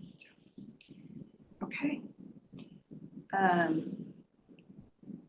With our vehicle transfer, just a minute, I just have a quick question about the human trafficking. It seems to be an uptick in, and I don't know if it's always happened, or we're just more aware of it because until I went to one of your trainings, maybe 5-6 years ago, I had no idea we had trafficking going on here in Okay, so it's a big, It's big huge. problem. And I'm so glad that we went for that grant, even though I feel like the limitations they have with that, the kickboxing and trauma-informed yoga for trafficking victims, I feel like, we had to stick to adults. And we're at 18 to 24 is our primary target there. And we could go younger, but I know liability-wise, we can't right now.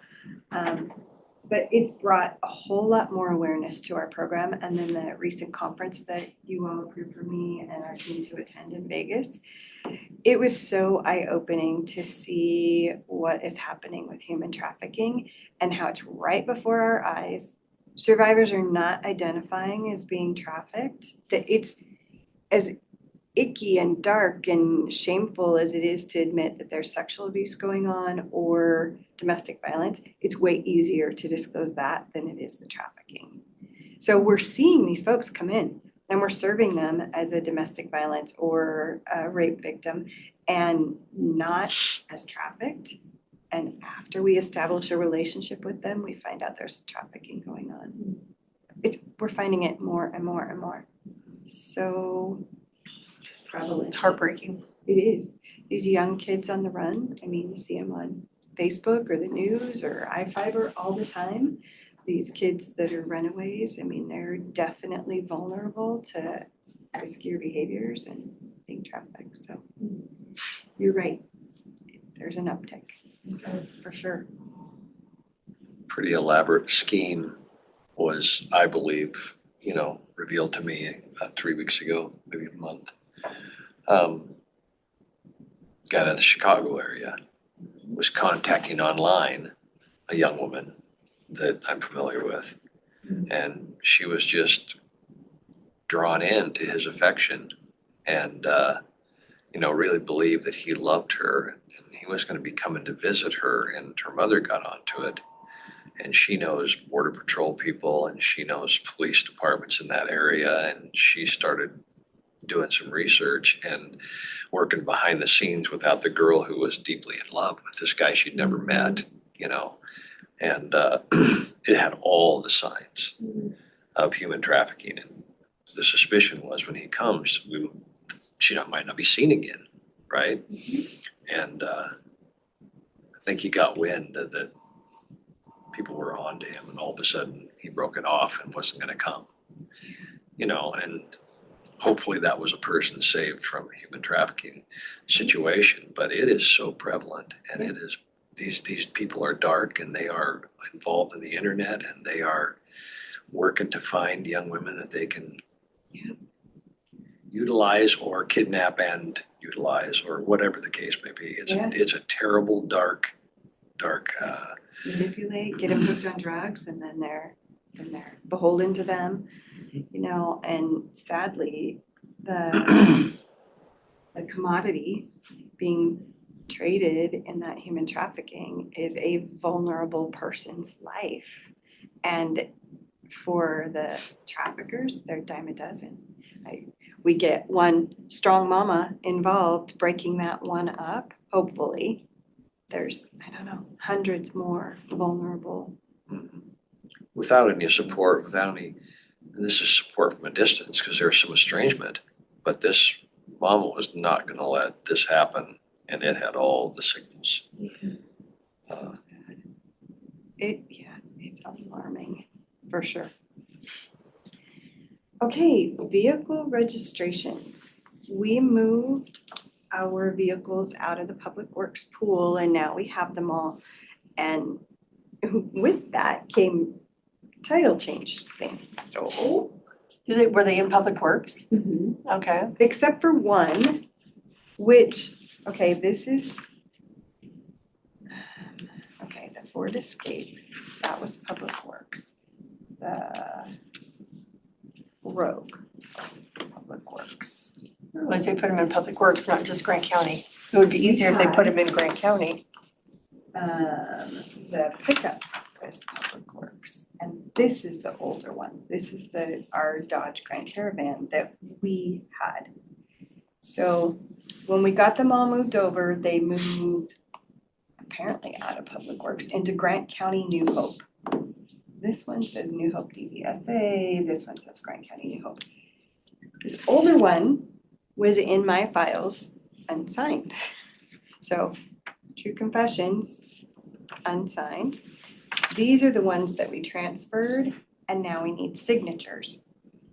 It's my question, do I sign these? Do you sign these?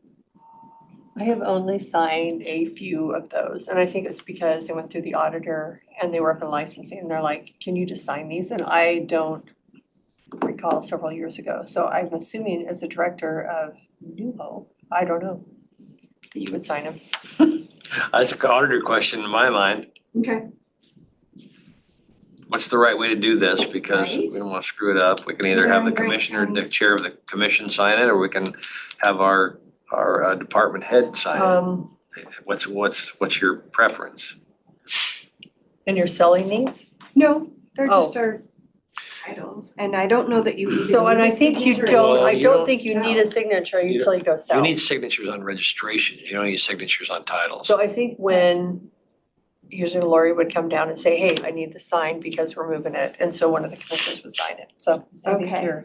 you could probably sign it in accounting, or up in the licensing, they would tell you when you go to do that.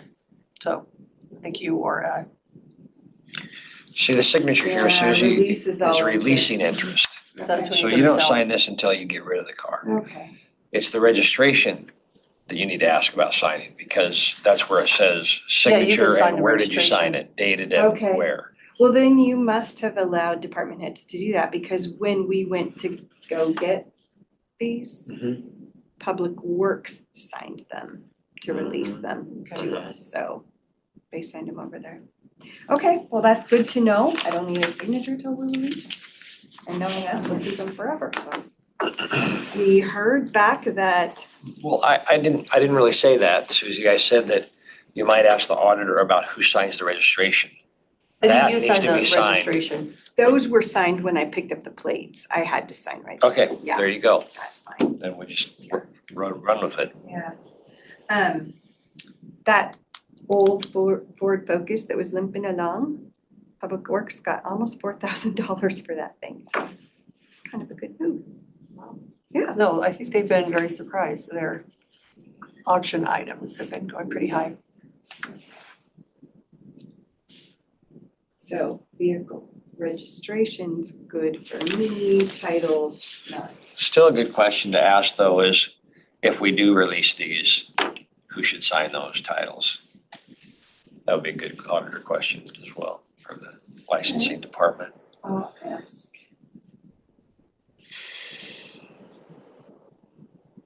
Okay, we had that article in the paper last week. That was kind of a surprise. I was out in Las Vegas for that training, and the article in the Columbia Basin Herald came out about our services, so that was really good. But I know some of my training back in 2006 was if your name's in the paper, you better let your bosses know. So our name was in the paper. It was all good. You might want to do, I don't know, I think it would be great to do something on human trafficking, because it really is, I think most of us just assume we don't have a big problem.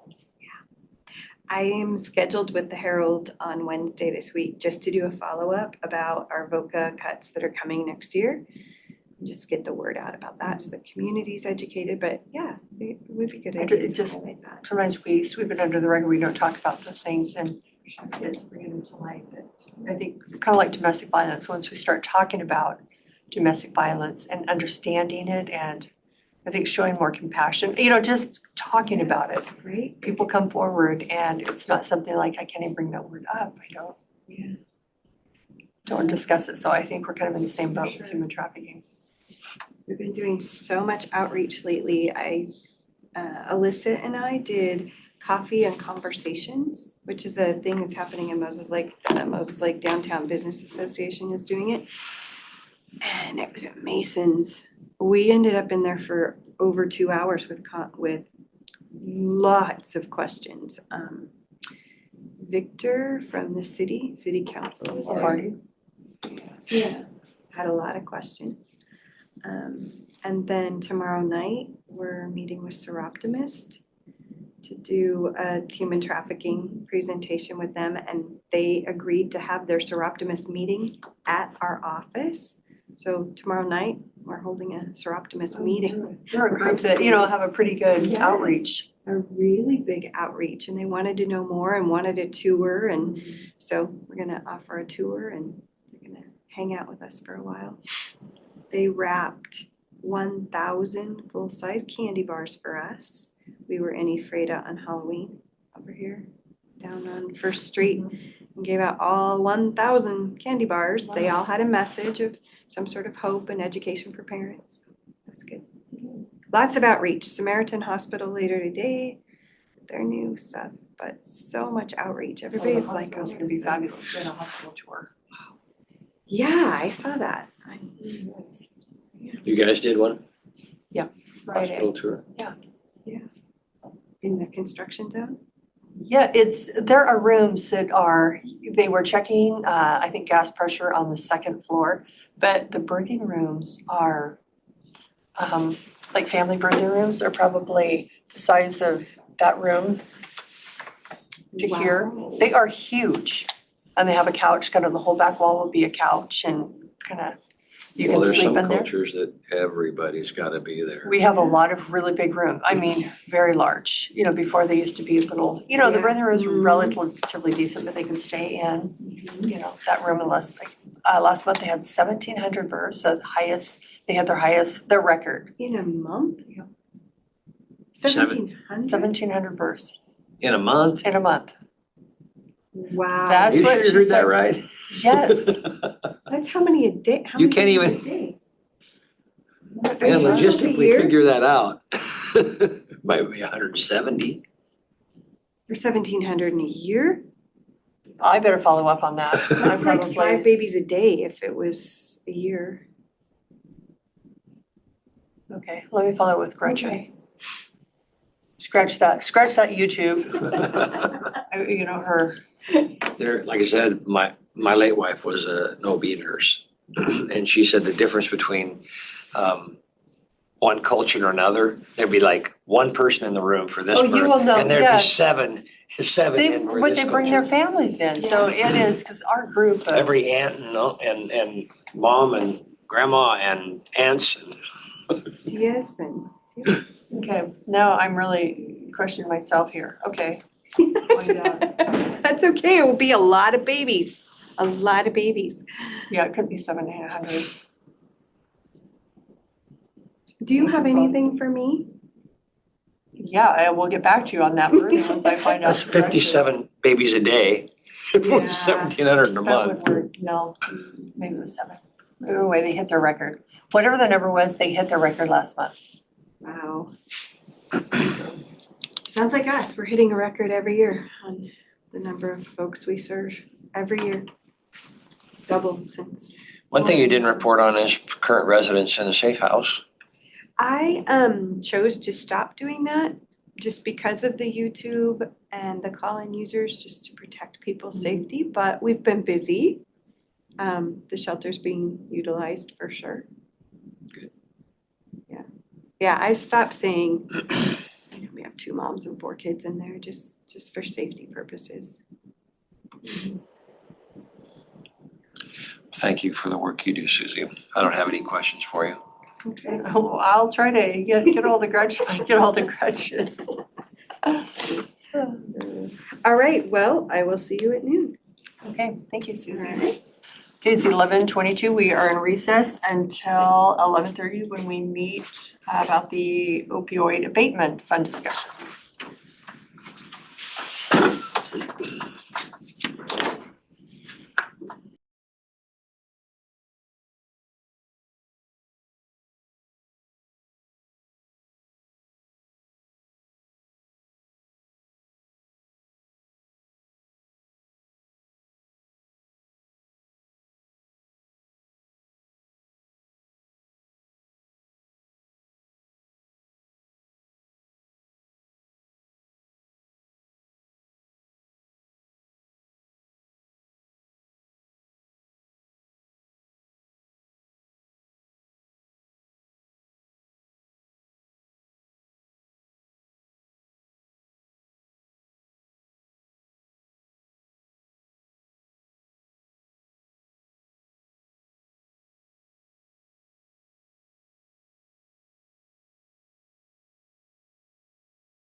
I have to wait till after my second year. Dale coming? Is that it? Yeah, I assume so.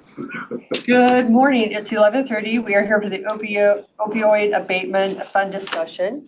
And this is being recorded and it will be available on YouTube. I don't know if our videos have made it to the YouTube channel yet, but if it hasn't, it will be shortly, so. Morning, everybody. Why are you looking specifically at me when you did said Well, that? I'm looking for Dell because apparently we were supposed to have a commissioner on this council and I believe it's Thursday at 9 o'clock. And I have seen some emails where some counties or, they've kind of pushed forward a budget of what they want to spend things with. Right, and we So- gotta start figuring out what we wanna spend ours Okay. on. But I literally had no idea I was supposed to be on this. I'm like, oh, that's fine. So I was kind of surprised. Well, we all were. Oh, good, Nobody because I'm mentioned like. that. Nobody mentioned that during our discussions of how the opioid abatement, commission would be put together. At least in all the meetings I was in, and so to hear that kind of last minute was a little bit interesting, but then we appointed Cindy to be a part of it so that we could, but I think we'll still want Dell in those meetings as well. Well, the council, the One Washington MOU said the council has to be made up of people who have some sort of experience dealing with drug issues in some way, shape, or form. And so that's who should be sitting on that council. Yeah, and that's why we appointed Dell. Appointed Dell, yeah, it made sense. I'm out there. I probably should be on drugs, but I'm not. I'm just trying to hide. But, Okay, so maybe I don't need to be on there. well, that was my understanding of what, and if some of the commissioners happen to have that experience, great, but I don't know if their experience is because they work with, yeah, I don't know. I don't know. So I don't know what other. Well, I'm counties totally are fine not being involved because I feel like it's something I'm not gonna be the best. But now we have this pot of money, and we gotta decide what to do with it. And so I don't know if the city and the county wanna work together, or if you guys wanna if the city wants to take its toys and go play by I'm itself. gonna see if Caitlin or Brittany, is Dell on, Dell Anderson? No, Decorah is on. Does she need to be a panelist? It's right there. Oh, there's Dell. Dell is coming, because Dell has been the one that's on here. Dell's It's here. kind of our, Janet. Dell, now that I'm sweating it, it's like you're the keynote start speaker the here. hot Seat for you right here. I'll take the hot seat. I'm like, is it on? Okay. And this meeting is being recorded and it could be on YouTube at a later date, or will be on YouTube. Sounds great. So we've just kind of been floundering. I really don't have any drug experience, and it sounds like whoever's on this council needs to have some where you interact with, That's why we appointed you to RA. begin with, and now we're getting this notification that they want Yeah, a commissioner on And it. I'm totally fine giving you the my vote or the commissioner's vote. I think all three commissioners would be in favor of that. So the voting members are all commissioners and mayors or a city manager, because Kevin Fear was one of them. So my concern is that the rest of the voting members are elected officials. Well, are they all qualified under the One Washington MOU? I mean, as far as overseeing programs, interact with individuals involved with drug use. I mean, yeah. I don't know, I'm asking Yeah. the question. If they are, great, but I would have to ask that question. Yeah, I mean, that's why we appointed you, is because you clearly met the criteria under Yeah. the. and I feel like if Grant County wants to delegate me making the decision and voting on behalf of Grant County, then that's. Well, I mean, what decision is, 100% on board. I mean, what decision is this group making? I mean, really, there should just be a supervisory group. The commissioner should be making, and the city should be making the decisions on what they want to do with the money. And then that group should be just kind of supervising, make sure. Well, we're and going in it the right sounds like direction. what this group does, like everybody brings forward what they want to spend, the different cities and communities, counties, but they want to spend it on. So this group you're part of, votes on it to make sure it falls within the guidelines? Yeah. Okay. But so we need to take that first step. What do we want to spend it on? And do we want to do it does the county want to go separate? Or do we want to combine the county and the city's efforts? Do we want to have a plan? I really have no idea. Do we want to put out RFPs? What I would love to see is that Caroline? Is it Caroline? Yeah. They just opened up a new 24-hour bed where basically the officer, if you pick up somebody that's That's Connections, Crisis Okay. Connections. Crisis Connections, Carillon is the program that's running it. is running the opioid settlement funds. Crisis Connections. They're down in Arizona, so some of the commissioners went to Arizona, Chelan and Douglas, I believe, Commissioner Overbay. And it's over in Seattle, which I still want to get a tour. They just opened it up. But, so the officers, when they pick somebody up or if a family member, there's somebody that's in crisis, whether it's drug and alcohol or behavioral health, they can go to this facility, which we might have a building up in Moses Lake that would be perfect for it. Basically drop the person off and then it looks like an airport lounge, so they would be kind of in recliners and taken care of, watched until they can find a behavioral health room or a substance use. Yeah, they're So they're not in the 23-hour crisis relief recliners. So law enforcement could drop off individuals, then these individuals would be assessed for 23 hours, and then they would decide if they need detox, crisis stabilization, or if they're gonna go back to the community, and then they would be discharged back to the community or they'd be transported to a different location. I believe it's a 6 or 7 minute drop off from an officer, but if the officer goes to the hospital, Yeah. it is much, much longer because they have to stay with the patient until.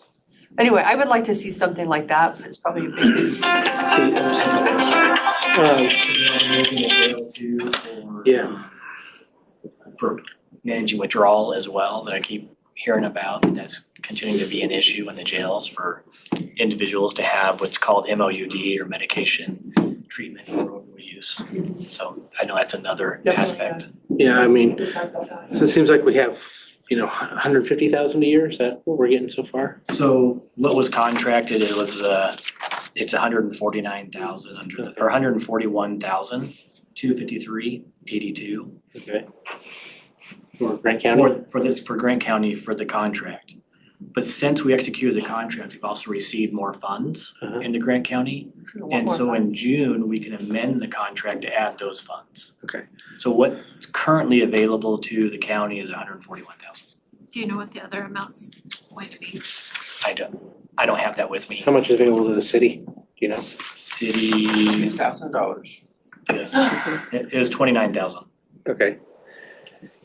So I guess that's just it. Do we want to, so Cindy has one idea, I'd love to see a treatment provider in the jail that can do continuity of care with Renew. Another idea, but certainly I'm not the expert on what ideas should be. So how do we want to get ideas and then decide what we want to fund? Well, that was another question I have, is if I'm on this council, is there a conflict if Renew decides they want to apply for funds? Well, you're not making the decision by yourself. No. No, I don't think Abstain so. from that decision. Yeah, just abstain from that particular one. I think it'd be fine. Usually, I don't know why we wouldn't deal with this in a similar pattern that we do to capital projects.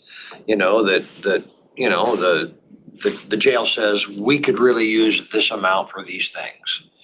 Here's our presentation. Renew says we could use this amount for the continuity of care thing, and this is how we could utilize it here. And if Health District maybe does the same thing, and we have those presentations, and we evaluate and see, okay, how do we want to divide this up? Because your 140,000 is really minimal compared to what's really now available. 141,000, yeah. It's really more in the range of probably 500 grand, and all the ones I've seen come in and that are gonna continue for, 20 years? Yeah. Yeah. Yeah, we're talking significant numbers more than the Yes. 141. I'm not Yeah. gonna stake my life on the 500, but I'll tell you, I've seen a lot. You've seen them all come through, Oh, Kevin. yeah, I know, no, yeah, I agree. That's the way you want to handle it, great. We need to move forward, and I was trying to get how we want to do that. Chelan Douglas, those counties did an RFP process, correct? Yes. So That's what's that- encouraged, is so for that- each county to do an RFP, and then that RFP go out requesting for proposals to come in. Then someone would have to have those proposals sent to them, they have to have them reviewed by a committee, and then decided on projects that the funds would go, and then award those organizations with the funds. But do those counties have programs like we've got within our county that could utilize the funds? I don't know where where they've landed. I just recall seeing the RFP go out, and I think it was just trying to get it out there for the nonprofits to be able to apply, and then that's where my mind goes to, speaking of getting the money out there, is, okay, then what's gonna be the criteria for approving them? You know, if we could get if we went with the public, like what's best practice versus what could create more harm potentially. And you could do like so much going towards existing programs the jail and the county has, and then just allocate a smaller portion to get out there for. I definitely see the jail. We have seen firsthand what there was an individual who was in the jail that should not have been there. And that's the only spot we have. And that's all the time. That's, So do you think That's it all. would, if Dell had something, I'm not gonna put it down, Dell, if you had something like this in place, and no, like a 23-hour, that individual would not have gone into jail, correct? They would have gone to get services that they need. And that would be working collaboratively with the prosecutor's office as well, because there was a criminal element there that probably needed to be dealt with, but it didn't need to be dealt with immediately at the time. And, you take that individual on a gross misdemeanor and put them in a 23-1 and then find out what their needs would be, whether it be detox or crisis. And then at a later date and time, once they found that stability or that moment of clarity, then we can approach the gross misdemeanor with the prosecutor or something. Yeah, diversion is going to be huge in Grant County. I can tell you, whether it be this month or 2 years from now, it's going to be diversion. Well, since there'll be more funding coming down in the future, what if for this initially you get some of these kind of burning situations addressed, then that gives us time for maybe in 25 or 26 to start putting an RFP process together for some of the other activities. Because it feels rushed. It feels like, Yeah. I mean, to really set up an RFP process and criteria when there's already a need identified, or do we have the infrastructure for something like what Cindy's? We have our building. I just have to place the staff somewhere else, which we already have plans for. But it's a 10-room facility. In each of the rooms, you can have each side has 5 rooms, and then 3 of the rooms on each side can be double occupancy. And that's just if we did like detox or stabilization, so you could have up to 16 people just for that.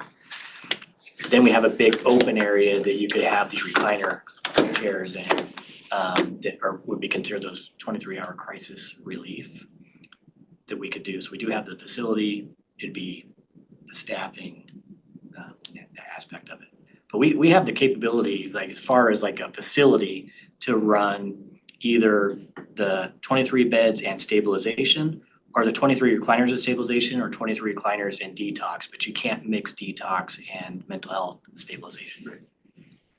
Would maybe the consideration of using the work release facility where the old jail be maybe considered at all? So you have the room for the separation. I know you won't have as much privacy as you would, but you'd be able to have that true separation of that. I think it's another option as well. It's already a county Well, when we building. were looking at it, and I have not toured it, that's why I'd like to tour it. It didn't appear to be where they were really in like a lockdown. It really was more of a controlled homier, like I said, like an airport lounge where it was just very. Except after this year, acute detox facilities are going away, and now they're going to be, or subacute detox centers are going away.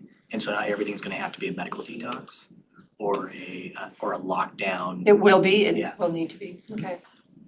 so something like what we're talking about there would definitely benefit law enforcement and the jail together.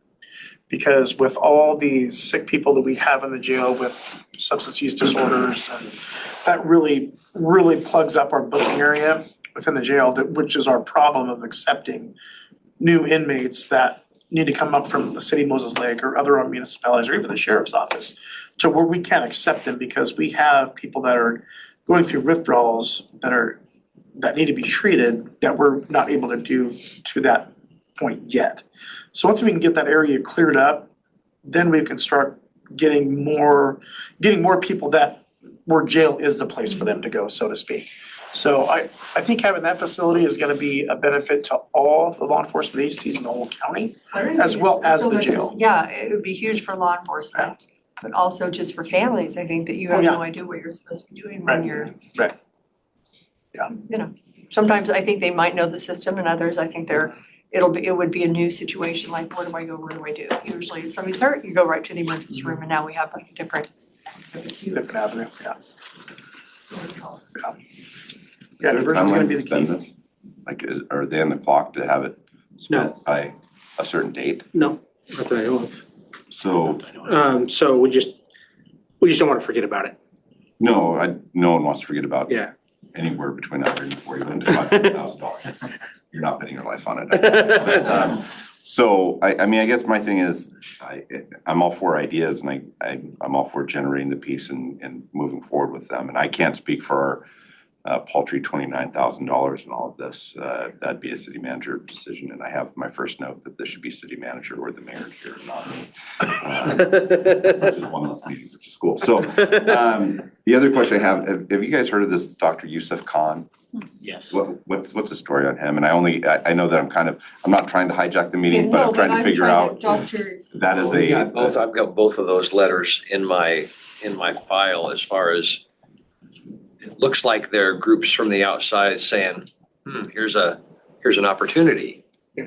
I don't know the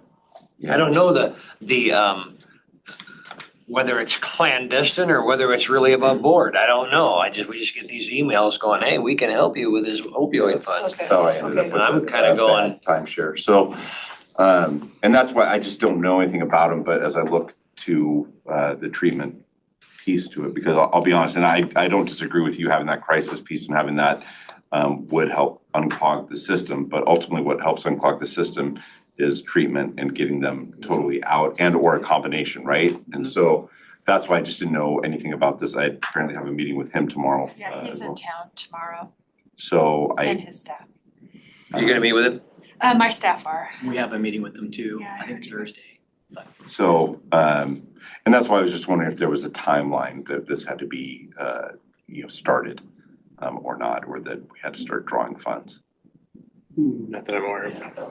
I'm just starting to burn a hole, people's pockets, like, we have this money, we need to start doing. Sure. I guess my thing is if there's no time, then it creates more opportunities, right? I mean, as long as we recognize that there is the money piece there, but it creates opportunities to feel out, if you will, whether it be this person or the jail piece or seeing the And I didn't know if there's facility. an opportunity for it to build up over time as well. Like, Sure. so if we decide not to do something in 2025, but let the 141,000 or whatever else is added build up, so in 2 years, we could do something Start something larger with it. scale. Which to me would be, program. make sense, because frankly, no disrespect to the 141 or 29 or whatever. Yeah, It's that's a nothing in the person. grand scheme of it, right? And so, Yeah, that's one person.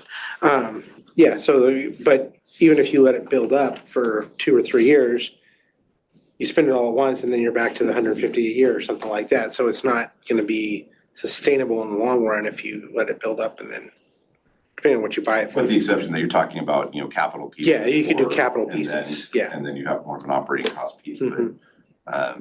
but that was my 2 cents, and now I'm gonna go back to my original note, which said, the mayor or city manager should be here. Why are you here? Because Dylan, I'm just neither kidding. one of them were there when They're like, they said, oh. hey, we've got this meeting that someone needs to go to. I was like, the first dummy you saw, or? Great way to spend it. So Yeah, now yeah, that I'm in charge of that 29K.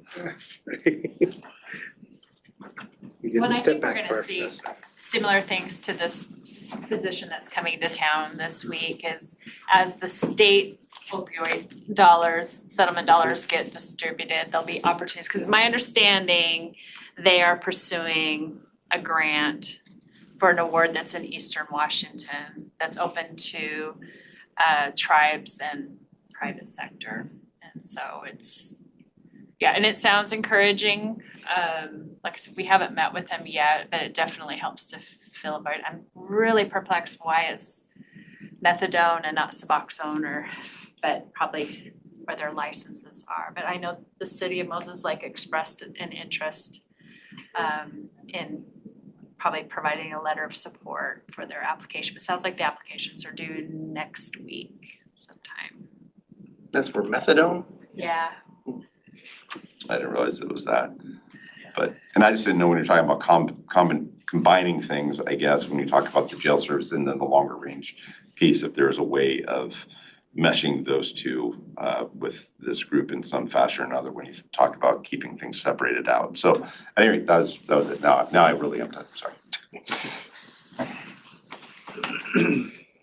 No, I think we have, I mean, I just know you have these two options, and I'm sure there's many more out there that we could use, but I know. Right, that's kind of why it seems like some kind of proposals seems appropriate. Some kind of RFP type process, whether that's just RFP internal to the county, where each department makes a proposal, or we put it out to everyone. We need some kind of process going forward, or otherwise it's just gonna sit and we're gonna we need to come up with some kind of plan.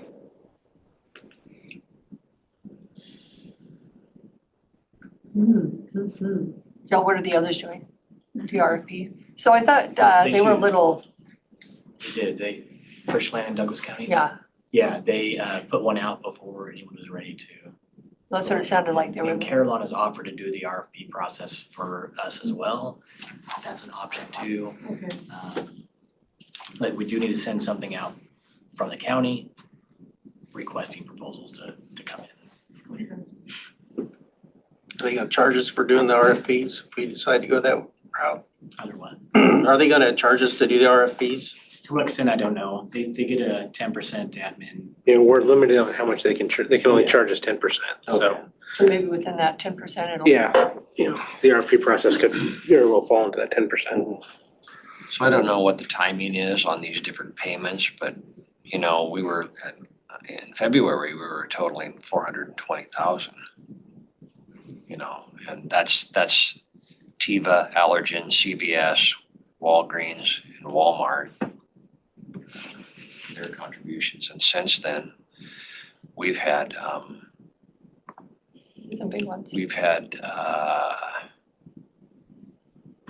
Janssen settlement, Kroger settlement, that have been added to that, so I don't know where we're at as far as the total, but it's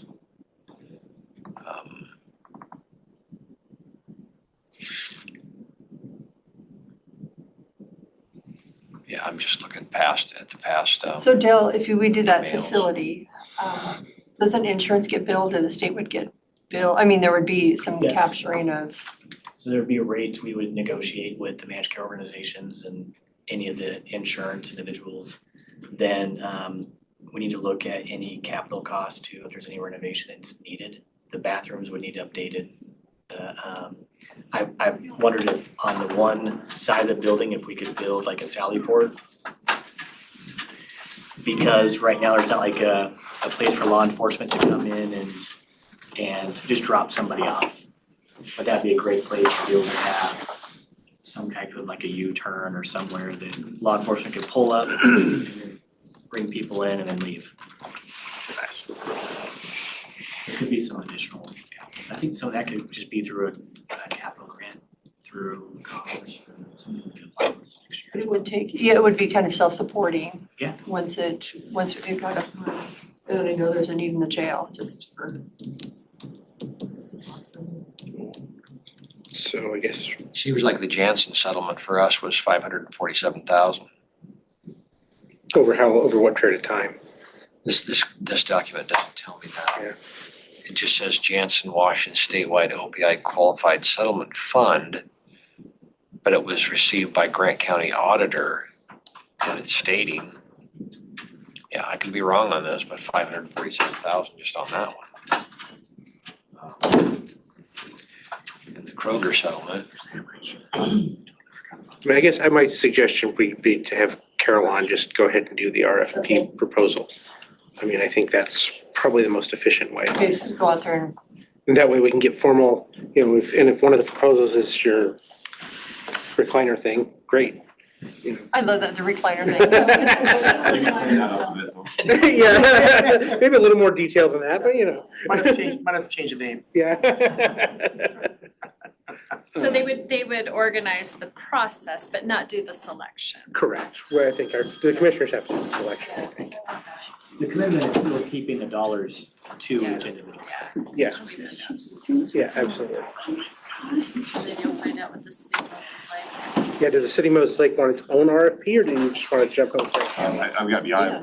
yeah, Yeah.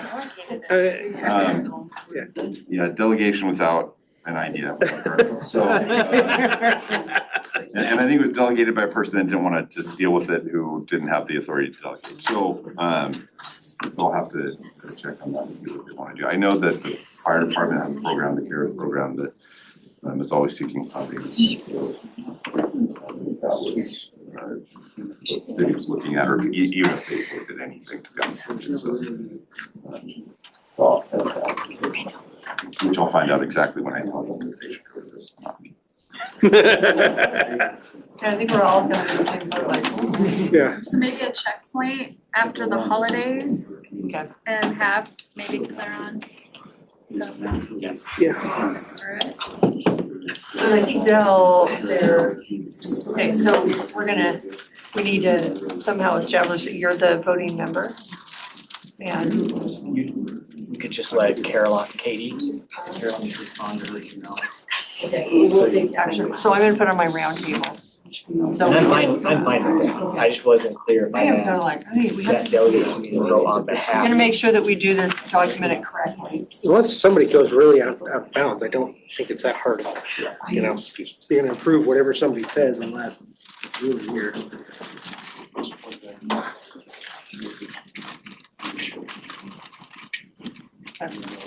Is there anything else? You want me to reach out to Caroline about the RFP process?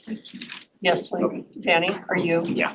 Yes. I think in the city isn't quite sure how they wanna tackle it. Sheriff, are you? So there might be a couple things we can look at. Yeah. Definitely, yeah, it's nice hearing the options that are out there, at least the conversation about them, because obviously law enforcement and the jail is our priority, of course, and if we can find a way to nip it in a way that's efficient for both, that would be really good. I think that diversion piece is a big chunk, not only the jail, but law enforcement as well, because like you said, nobody wants to be tied up with Samaritan for 2 hours, but something just might be able to drop off at the facility, drop and give them the care they need. There's family members involved. There's They have some hospital too, that we're up at Regional. Well, just a new one compared to side issues talk. Less gas, down elsewhere.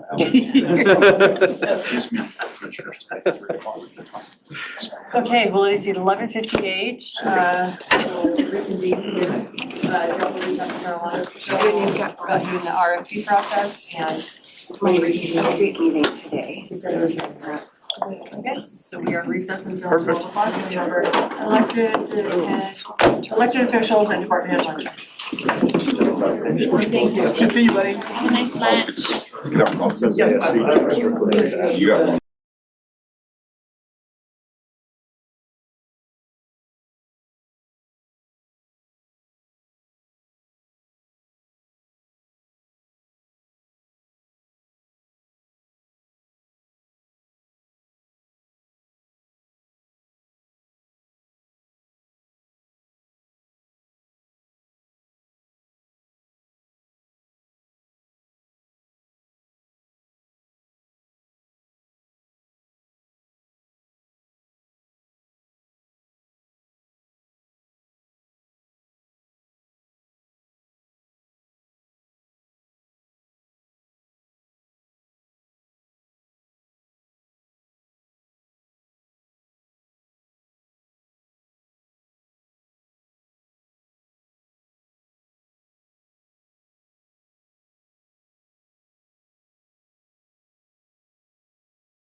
Now we get on camera, look at, here comes.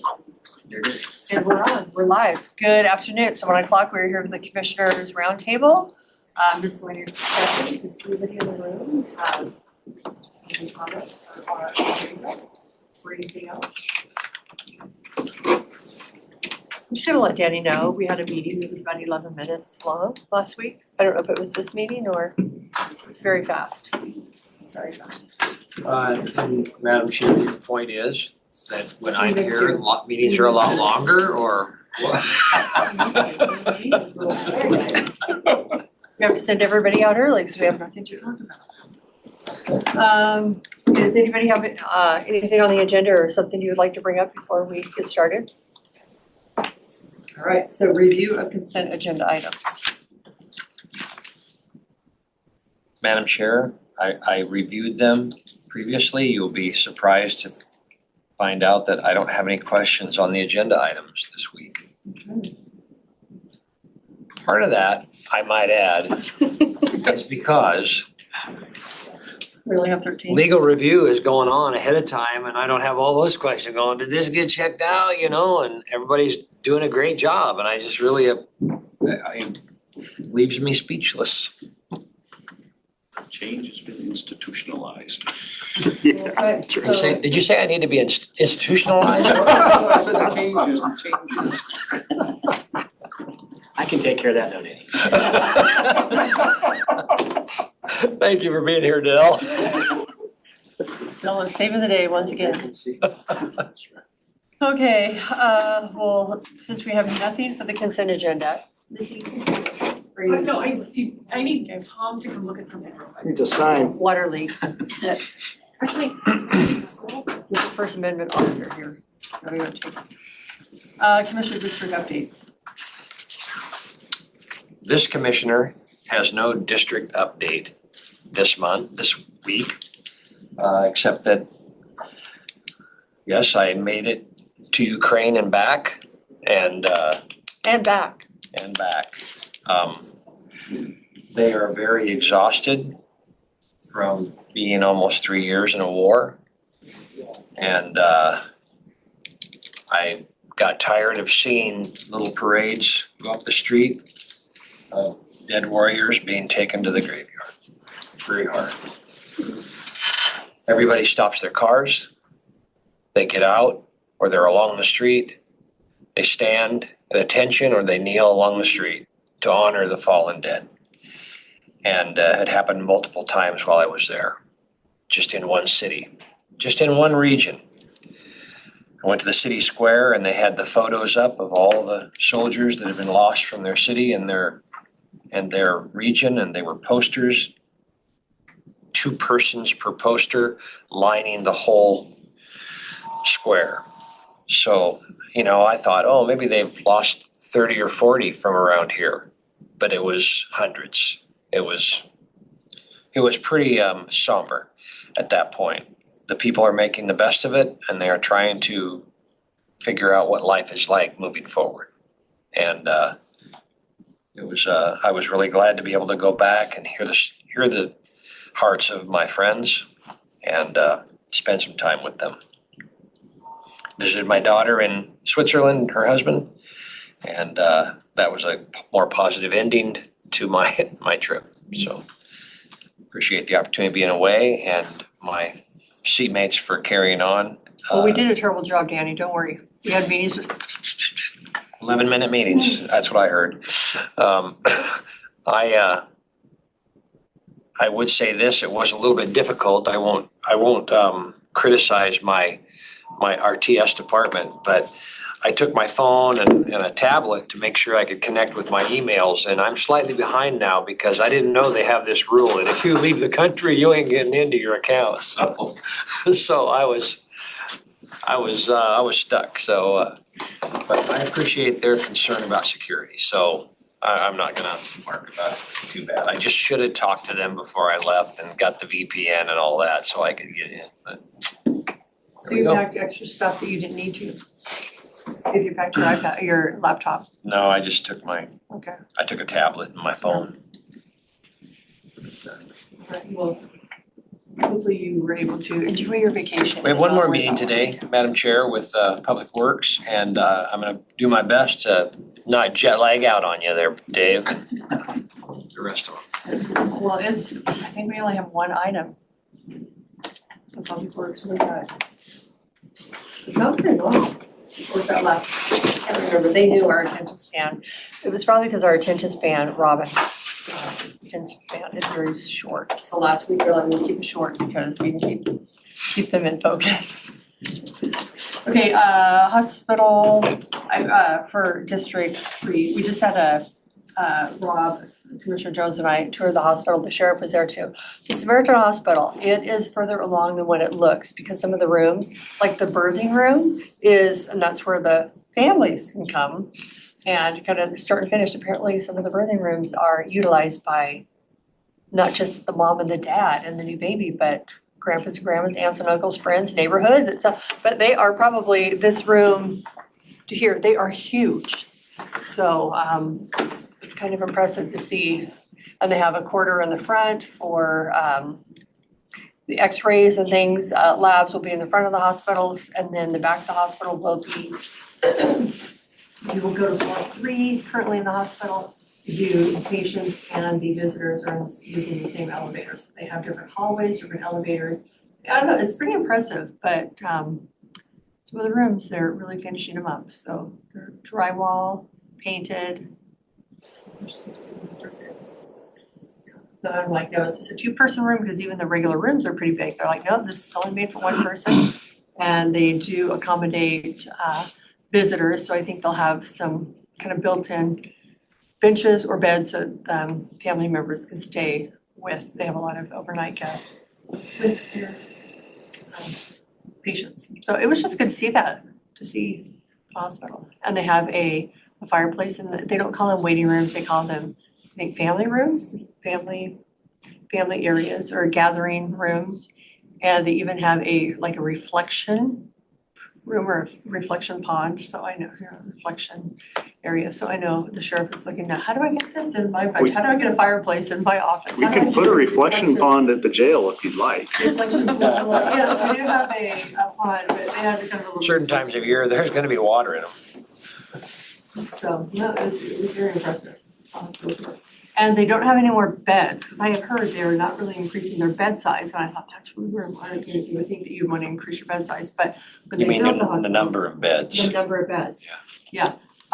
Same day surgery, what do they say, hip, knee, it's a 1-day surgery now. It used to be 4 to 5 days. So all these surgeries, everything they do now, they're in and out. So that's why they don't need all the extra beds, because of the quick turnaround on the surgeries, so.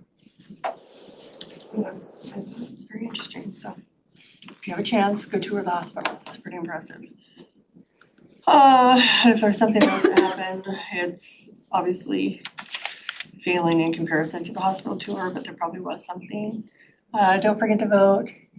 And if you're voting today, probably don't mail it in, but put it in a drop box, because mail, and a reminder, friends and family, don't mail it unless you go and get a date stamp.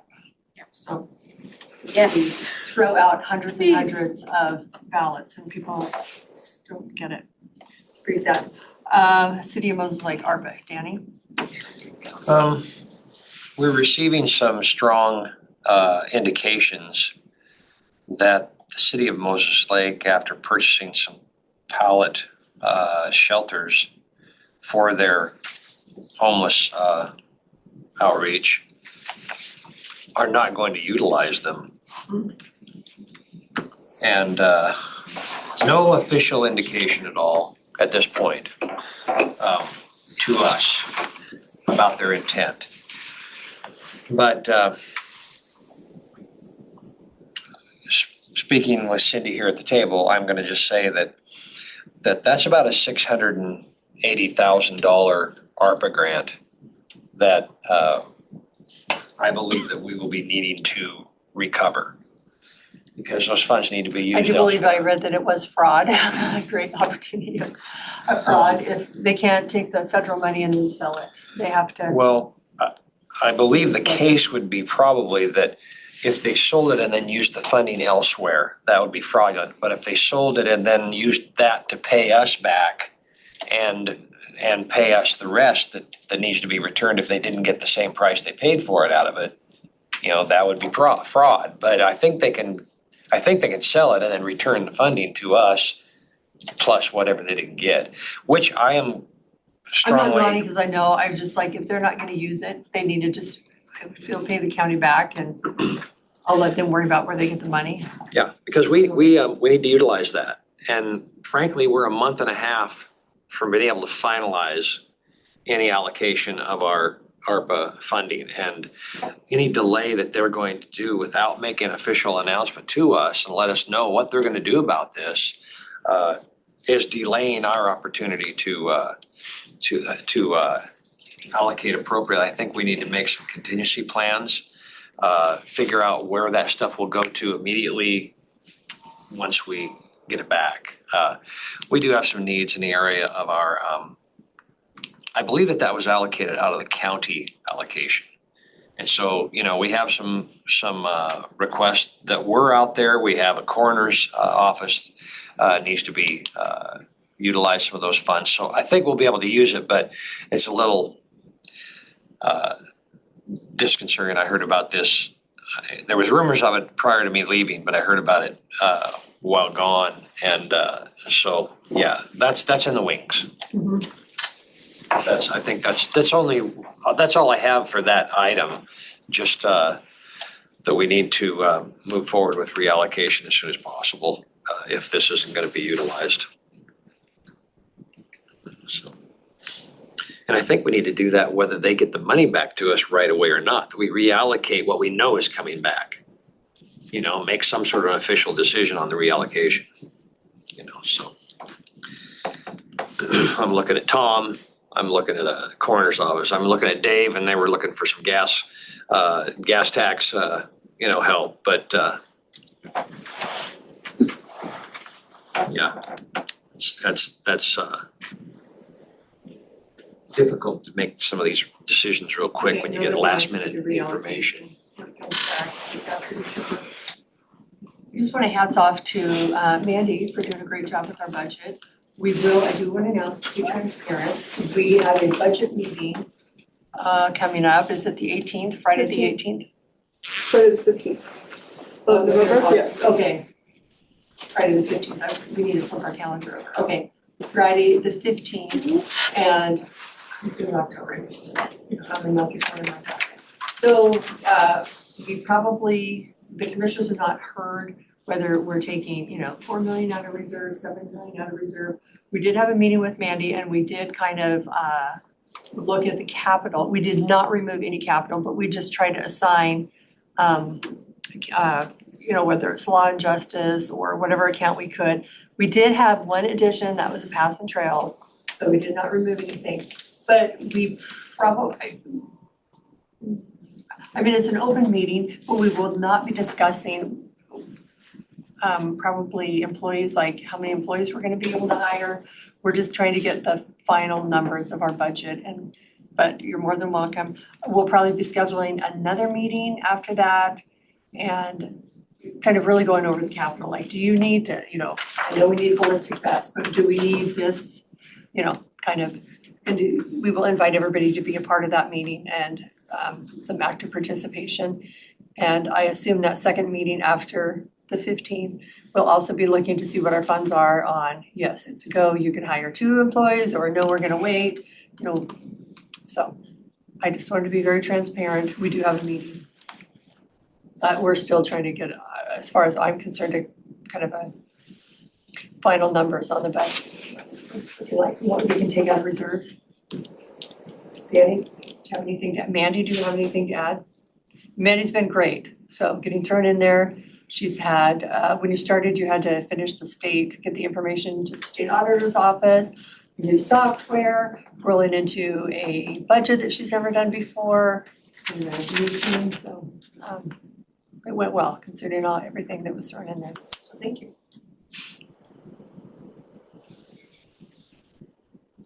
Mandy's speechless. All right, is there anything else? AM, it's 1:17. That's not 1:11. I have a meeting, do we wanna talk about it now? We got a letter from the Mattawa Food Bank looking for a letter of support, this could be a roundtable thing. A letter of support for, they're applying for an application for Paul Lozier, yes. Could we write a letter of support for them? They're looking for As a letter of a support. grant from Lodger Mhm. or their food bank. That's the business I got. Yeah, they're, we allocated a little bit of funding to them from ARPA. I know we I thought we did all. talked to them or something. Yeah, I thought we did all the food banks. Did we do all the food banks? Sure. I thought we did all the food banks. I'd have to look it up on my, I know, we should remember this. We talked My about a lot chart. of things and what we ended up doing, it's like, I can't remember. I don't have any problem, by the way, Okay. with Yeah, that let's kind of support. a So Dana, recommendation. can you get a letter of support, then we can sign it tomorrow during round? Can you forward me the template that you sent? They had a template Or you want it to be a Utilize. walk-on, or do you want it to just be on consent next week? They probably need it sooner than later. Let me see if they, I'll forward you the email and it will probably have a date.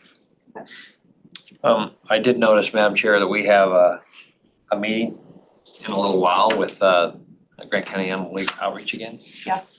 And the purpose of that meeting is to just continue the discussion from last 2 weeks ago. I think they're looking for some funding. And she did talk about, she had one meeting that she's looking for funding, so we need to make a decision if we wanted grant funding to get them through the end of the year.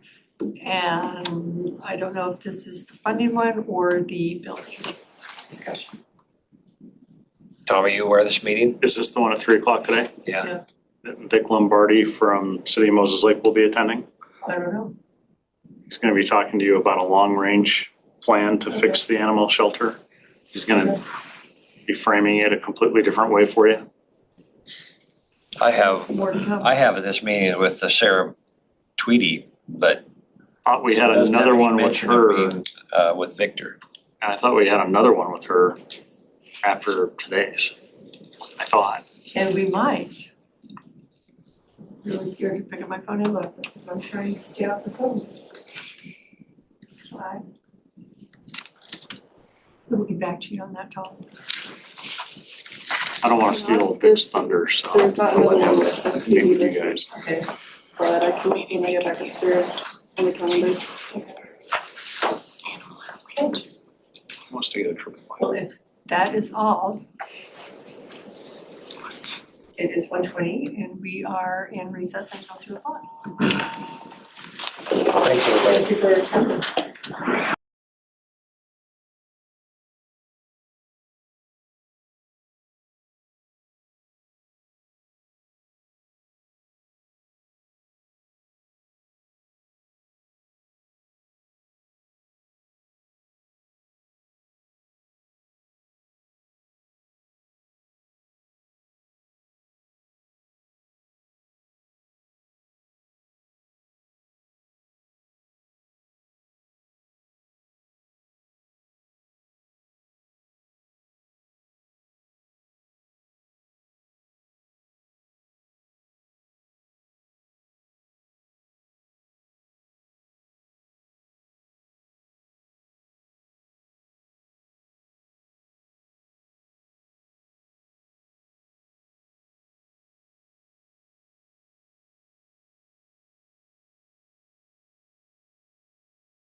Good afternoon. It is 2:00. We are here with Public Works for their weekly update. Welcome.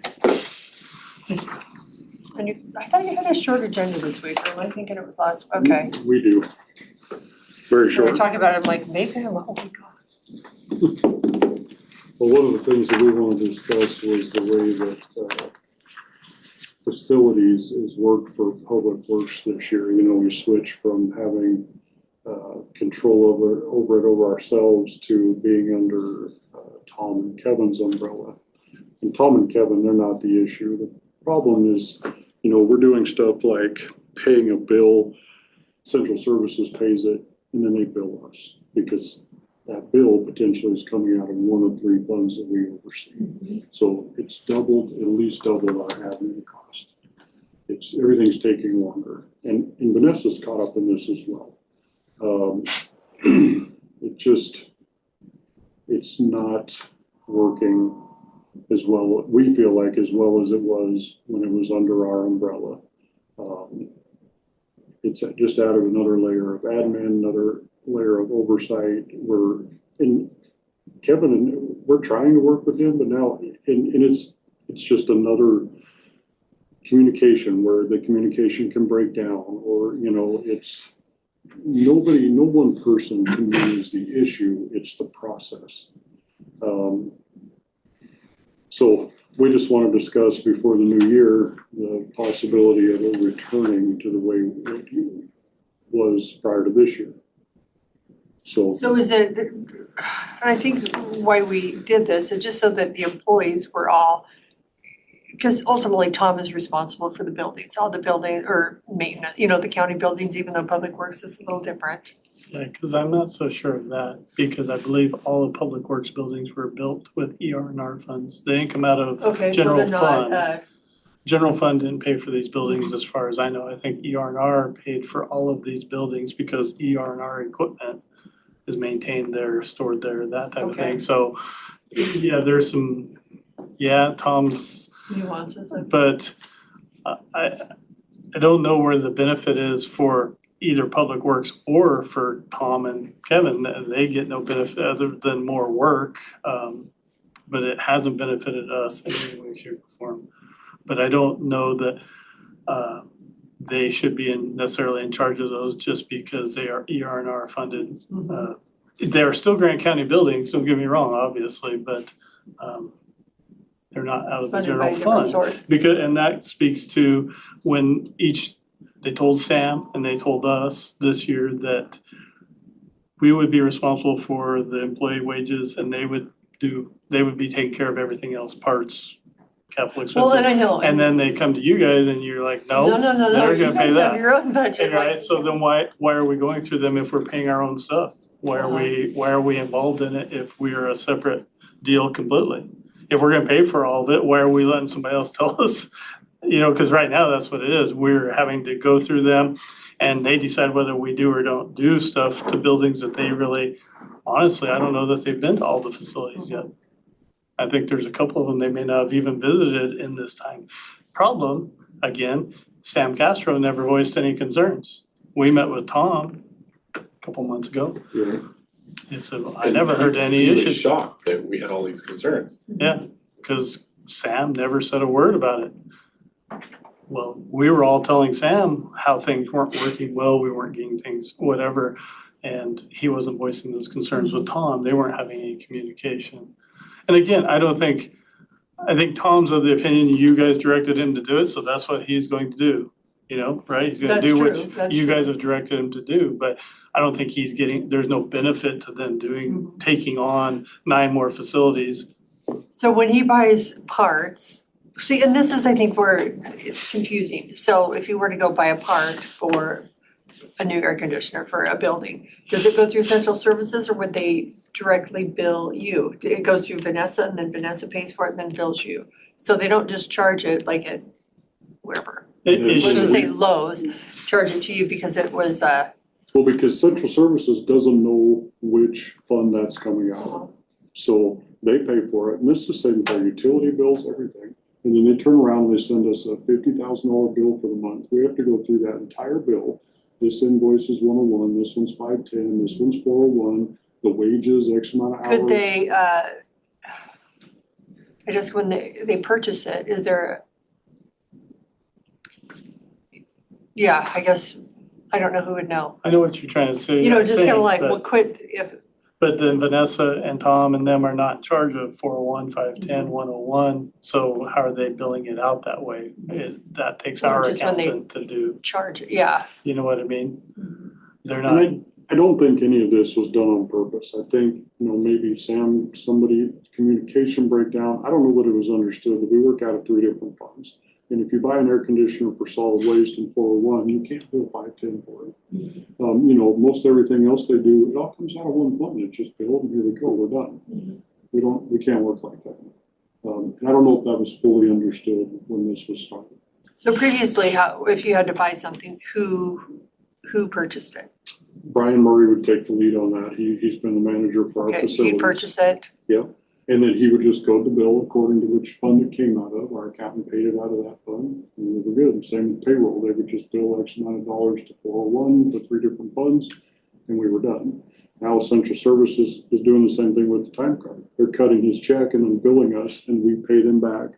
Got to go through and break down the 3 funds and pay them back X amount out of each one to reimburse Central Services. So Brian, in essence, could still be making the charges and billing the correct. and same we've run into that right now. In fact, with Jaira being gone, Yvonne this morning actually got her bill from Central Services, 45,000. Well, 15,000 of it is wages and benefits, but she doesn't know how to break it down without Jaira here between the 3 funds because she doesn't know how that works. So we're at a standstill basically with that invoice from them because we don't know how to break down the 15,000 in wages, how Jaira goes about that process. So we're stuck there right now with where if Brian was just turning in his timesheet to us, it would be coded to each fund as he did the work and it would be an easy breakdown. I have a different concern. So there is a financial concern, absolutely, but there's actually a service concern too. So I don't know if we're getting the adequate services that we need to be able to do that. Before we could work directly with Brian, and then we had a Sam, I think it was at the time. Sam Green. And we were getting the service that we needed. It was a very close relationship. Now, working through a third party, we don't necessarily get the service that we need. Because you have a test going on right now. I do. It's 4 months now. 4 months and with a ticket in limbo that hasn't been done, It was my test. I don't think they realized it was a test. Well, yeah, but it's. Or maybe they did. Yeah, maybe they did. But I suspect that it's not really their fault either. It's the human conditions. So a lot of our facilities are far away. Mattawa. It's a heartline, and these places are far away from the courthouse, and it's when it's hard to stay on top of those things and those needs that are geographically spread out, and that is why Public Works had that in-house because we could manage that.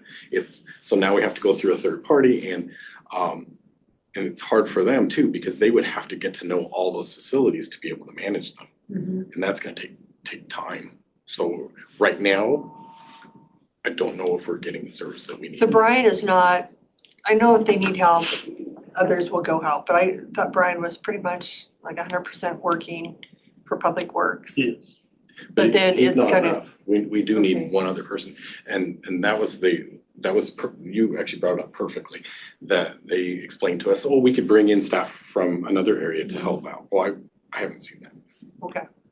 And the few times I have seen it, what's basically a one-man job, they bring 2 people and bill us for 2 people doing the job that Brian or one person could have done. That's how they work. I'm not criticizing, but I'm saying we're gonna bill for 2 people to do a one-man job a lot of times. When they do send somebody, they sent some guys up to Heartline last year, early this spring. And the jobs were really one-man jobs, but there's 2 people. Now we're paying for 2 employees when we should. It doesn't need to be that way. That's just the way they do it. That's fine. But they were directed by you guys to take this on. And I don't think they knew what they were taking on with 9 facilities, 7 fuel islands. There's a lot more. We're the biggest department really there is with the buildings and the equipment that we need. There's a lot to take on. And that's not a fault of theirs. They didn't know what they were getting handed, but they're gonna do as they're directed, right? It just hasn't worked out. There has been no benefit to either one of us, them or us, either way, by going this route. A perfect example is the snow removal this last year.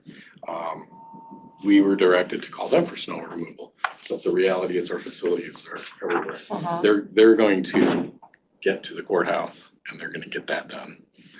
So ultimately on our side, we had to make the call and do it ourselves. We got a wrist smack for doing that, but then we came to an agreement that if it's inside the fence, we would maintain it. And if it's outside the fence, that they would maintain it. But then we had to really push to remind them to do that. So it's, and it's just the human condition. These facilities are really far away from their mind and I understand that. Well, the snow removal for good reason they start here. This is where the most foot traffic is. But when it's 9:30 and our office in Breda isn't out yet, and like Dave said, we get slapped on the hand if we do it ourselves. Are you talking about parking lot or just sidewalks? And we have our own equipment to do that. So we just went and did it. Prior to this, we shouldn't have. Oh, I didn't know you couldn't do it. Exactly. I mean, exactly. We didn't know either. Yeah, because we have employees coming in at 5:30, 6 in the morning. Technically, we really should be the first ones done because you typically don't have people coming here at that time of the Typically day. not, no. But, Tom. it's so far away to send all their people out to try to hit all of our facilities by the time get back here and get things cleaned up before people. Well, you're not sending Brian Murray to do that either. Every facilities, every people would have a guy do it. So for the freighter facilities where we get most of the public traffic. So it's our highest priority, and Brian would come in at 5. And if he needed help, there was a bunch of snow, he would get help from like a bridge crew member that would come in. Or Rod. Or Rod Follett, and then just people as they came in would start shoveling the sidewalk. And the freighter one was our higher priority. To be honest with you, a lot of times like Quincy, it might get kind of ignored depending on how bad conditions were. It might be day 2 or day 3, and then Brian, maybe the bridge crew guy, go and clean it up. But it's Well, even like Heartline has a parking lot. Yeah. Who's gonna do that? Probably the employees in Heartline, if Brian can't get to them. Brian will go around and he'll use their backhoe. So he tries to go around and just use the backhoe at each location to clean the parking lot. But the public traffic that we get outside of the Ephrata one is pretty minimal. Yeah, so we concentrate on the roads if we have time. Once we have time, we clean up our parking lots. And so it feels like mashing 2 things together that don't fit. And that's what it's felt like to me the whole year. Okay, and I think as a commissioner, I just want a little continuity between, I guess some interaction. So whether Brian were to go, report directly to Tom or just kind of go back to taking care of, I still would like, and Brian, with our main, some conversation, some interaction with Kevin or Tom who's over it, but I have not had any problems with those guys. They've been great. I think part of the problem John touched on just is the Sam process had that not been conveying any of these issues that we had taken to Sam. So, Tom, you could have knocked him over with a feather when we talked to him a couple of months ago, because it was the first he was hearing of it. He hadn't heard about it before. And we didn't know that Sam wasn't conveying our concerns. So I personally don't feel like they're the problem. I don't think they fully understood the 3 budgets, the 9 facilities, the 7 fuel islands. I don't think they quite knew what they were getting into. And I don't know how that happened, but and Brian has this whole year, he just has worked for us. We did have another employee he recently transferred to Renew, I believe, as their maintenance guy. So we have had 2 people, and we're in the process of hiring another one back. those two employees have only worked in our facilities. Kevin, a few times, has So it's sent more of people- the billing, the purchasing, keep it going to Public Works. I just would still.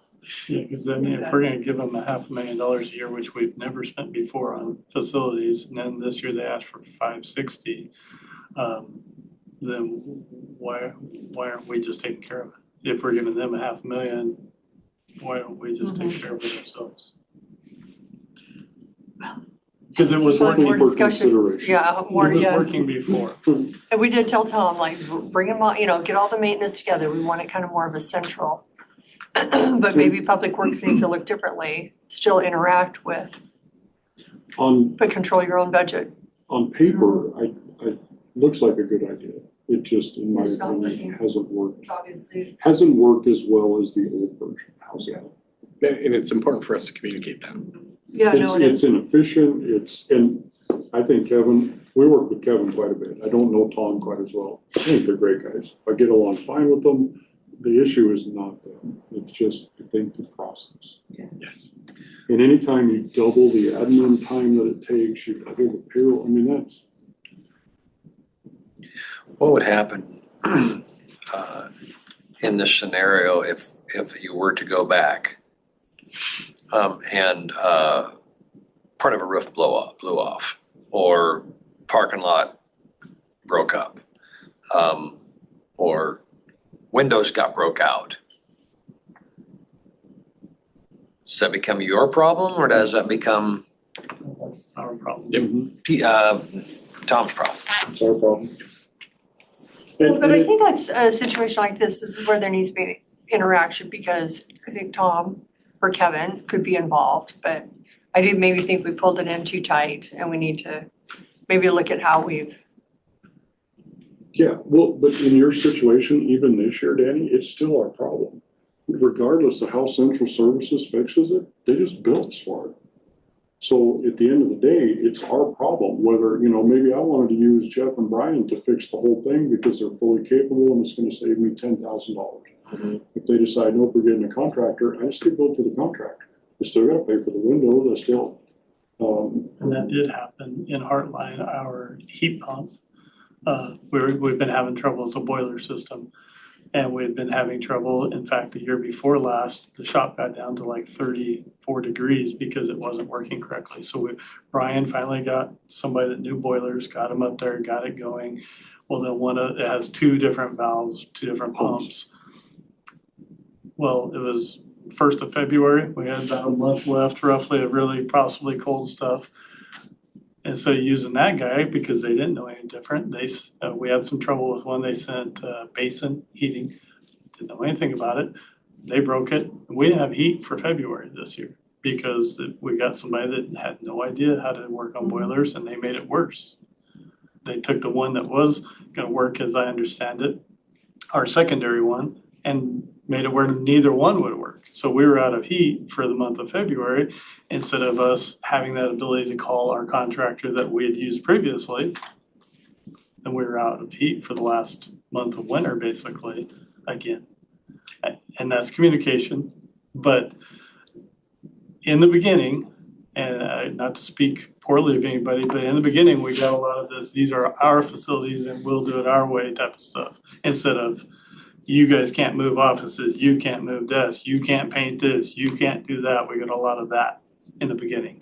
That has settled down and we've had communication about, it's not a big deal, right? You don't need to control every single thing that happens within a building. But in the beginning, we got a really nasty email from Kevin that was pretty damn snotty about, you won't be doing this and you won't be doing that without my say so. And he still calls them his facilities. They're Grant County. In fairness, I completely agree with John. The last 2 months have been way better than January and February was. Communications got a little better. We figured some stuff out. It has gotten a little better. I just don't know that it can continue to improve. But you kind of sat down and had a conversation with them a couple months ago, right? Yeah. Yes. And we were basically told that none of this is gonna change. The board directed me to do it and they've made up their mind and you're not gonna change your minds. After we were told he could read our emails, but he doesn't do that. maybe that was about. But But it was really strange way to start the conversation, but it did. to your point, Danny, it's our responsibility because it's these funds. And no matter what, the money would come out of these funds. So it is our responsibility either way. Ultimately, we would Well, the rather only see. reason I asked that question was because if somebody ran into a corner of a building,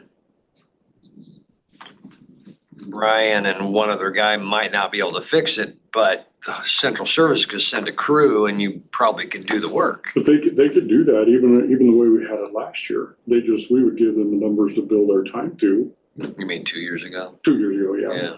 And Or they quite could still, honestly, we'd contact insurance and we'd have a contractor come fix it. and I would ultimately like a relationship like that. Central Services has a stick boom for a man lift and we have a scissor lift. I would like for them to be able to come get the scissor lift if we need it and vice versa.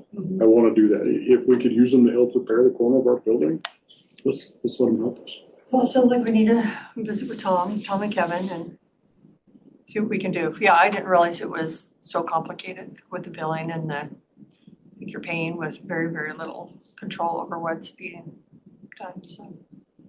Anyway. We can see that maybe we made a decision, so we can. And Cindy, like I said, it sounds good on paper, it really does. It just. But I know we do want, like Brian, some interaction and Tom, just some, we do want that so that, Brian's not out there all by himself. So whether we change that a little bit so that it feels different. And they have some great stuff. They have some really cool training tools that two of our new employees have used. I mean, it's not all bad. It's kind of been, pretty isolated. I think even the jail, we had Renew in Public Works. I just kind of bring everybody on board. Maybe we could spread it out a little bit. One other thing about speaking to the ability to spend our money is when we hire somebody, you get through your 6 months, then we're gonna invest some more money into. We have this Jeff that he's at Renew now, that his first week, he's got all new uniforms, new iPad, new phone. That Brian doesn't have any of these things, hasn't even been offered these things, but the new guy that hasn't even got a weekend is getting offered all this stuff and we're paying for it. We didn't get asked, hey, do you wanna buy this guy these things? Which he never used or wore any of them. But they went ahead and spent our budget on this stuff without a conversation. We typically don't buy business cards till they get off probation. That's right. Yeah. They're a probationary employee. You never know. They might decide they don't like it as well as, it just may not work out. And $2,000 worth of equipment.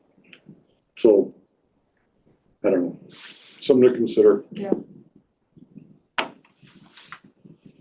Well, if he doesn't use it, I'm leaving. I could use an iPad. Danny will be, Danny thinks he's leaving. He takes an iPad from the county, he'll be in jail. It's like, where's Danny still here? Made it all the way through Ukraine and all these other places and ended up in jail in Grant County. Busted for an iPad. I locked myself in work release. Just slap my You hand. definitely look into that. All right, thank you. Thanks for considering it. Dave, you have 6 minutes. Next time. Okay. 6 minutes, wait. You have till 2:00, don't you? No, half hour. Just about a half hour. Oh. And if there was extra time, I was gonna just show you, we have continued to improve the website. And more information and transparency on there and actually also easier to use as well. But next time, I'll show you. Yeah. Good stuff on there too. Yeah, Thank really good. So, I think that's all we have. Okay, well, you could continue going if you would like, because we don't have anything until 3:00. When are you gonna do the notice of the school zone, that pending stuff on this list? Has that gotten a hearing date? It's like, let me charge my computer and then it's going Let's to, take a look. yeah, no, I thought we had you till 3, but we have Sarah Thompson Tweedy coming in at 3:00 for an animal outreach discussion. Well, you asked if we would want to change them to 30 minutes last week. I don't want to do that, but if we But think if you it's need only it, going to be 30 minutes, I okay, want to let Caitlin or Bob know Okay, then so we that can, you guys can take advantage. because sometimes we are looking for little slots, so It's underneath Public Works. There's the Favorite picture ever. the four big divisions. So there's administration, road operations, engineering, and solid waste. So a quick little update on the engineering side. Ooh, let me click on here. So we've gone to a little bit more of a graphic interface where I saw that. I actually had to get online to help somebody through to get a vacation. I was looking for a vacation Yep. Which application. there would be considered a vacation is considered petition, if I remember. Which is pretty. Yeah, is there any update we can get on that, Dave? It literally was like 6 pages of emails that I didn't have time to read through. For which one is this? The road vacation or something? Oh, yes, they have not made their application yet, but it would go underneath this. And I Okay, did you find the road vacation? exactly what I did is I Vacate right away. let Okay, them right know that we have just processed one. And actually for a similar use, it was for agriculture, right? We just processed the one that was V.5 southeast. So I encourage them to start the process. This is Bennett Road, which is about 3 miles, and there's really only 3 that access it along that length. And I said, it's really important for you to get all your neighbors involved. There's only 3 of you. But if you do want to turn it into a private road, it would change what we do as far as maintenance. Well, what's the benefit to them of changing it to a private road? They're gonna have to take care of it. They would put a fence on either end, so they would have control over who can You come can on put the road. trees right alongside the right of way. They can, They've had situations where people have come on to their property and Gone hunting or something? far worse. So by them having, if it's a private road, they can put a fence on either end. It's private, signage and everything. And they can, they've been. There was something I saw that was landlocking a piece of property. there's not just 2 farmers, there's also 1 residential house that's in the middle of it too. And so Barb, rightly so, said, hey, you need to make sure everyone is on board to vacate this. So those 3 property owners, if they do come back and they petition to vacate, that would be potentially 3 miles of primitive road that would come out of our maintenance, which we do. We spend a lot of time maintaining that road every year. It's a tough one, and hand that over And to he's Prentice. been paying property taxes on it for. Well, that's an interesting, but remember, we've also been maintaining it. So Public Works has been spending money maintaining it. And yes, it's true. It's been dedicated for 100 years. It is actually a dedicated 60-foot right of way. So it's like its own parcel. So it's not an easement where if you vacate, it just goes back to the property owners. In this case, we have to go through a vacation process where that land has value. It's like another parcel. So basically they have to pay for that portion. However, in this case, there's the difference between, because they've been paying taxes on it, because if you look at the tax assessor side of the house, it has not shown it as a dedicated right of way. It was showing it like as an easement or what have you. So yes, there's that offset, but we haven't done any of that kind of work yet, and we should wait until they submit a petition. Then we can actually show that. We'll put everything like we do with our petitions. We actually score it and show you the reasons for and against it. And staff usually has a recommendation for you as well. All those things would need to happen. In this case, it's actually mutually beneficial because it would be less for us to maintain. 3 miles. They would have control over that right of way and ownership over it as well. Either way, probably needs to be an adjustment with the tax assessor as far as the parcels. It needs to show that 60-foot right of way. It's a dedicated right of way, which surprised them as well on their side. They were unaware of that. They thought it was an easement type. It's a very old right of way. Okay, well, thanks for the update. By the way, the BlackRock situation, I got a nice email from that guy saying, these guys have been doing great work out here. Really appreciate it. So it's always tough at the end of the dry season, because if there's no moisture and we get out there and we start working on the roads, it just turns into just a dust, and we can't So, and I understand because agriculture just hit all those roads and just broke them up and they're in bad shape. But if we go out there when it's still dry, it's not a good situation. It only makes it worse. With some moisture, we can do some good work. And I know a lot of people they don't know that. So We're doing some grading now with the rains. Yes. Sweet. And Black Rock, we always get the call and the complaint that the Hutterites are using it for their agriculture, but Hutterites are not driving through Black Rock in their farm trucks or their grain trucks or their tractors. It's too rough. They're not gonna go that way. Now, their pickups, they're probably going through it there at 90, but they're not going through there with actual agricultural equipment.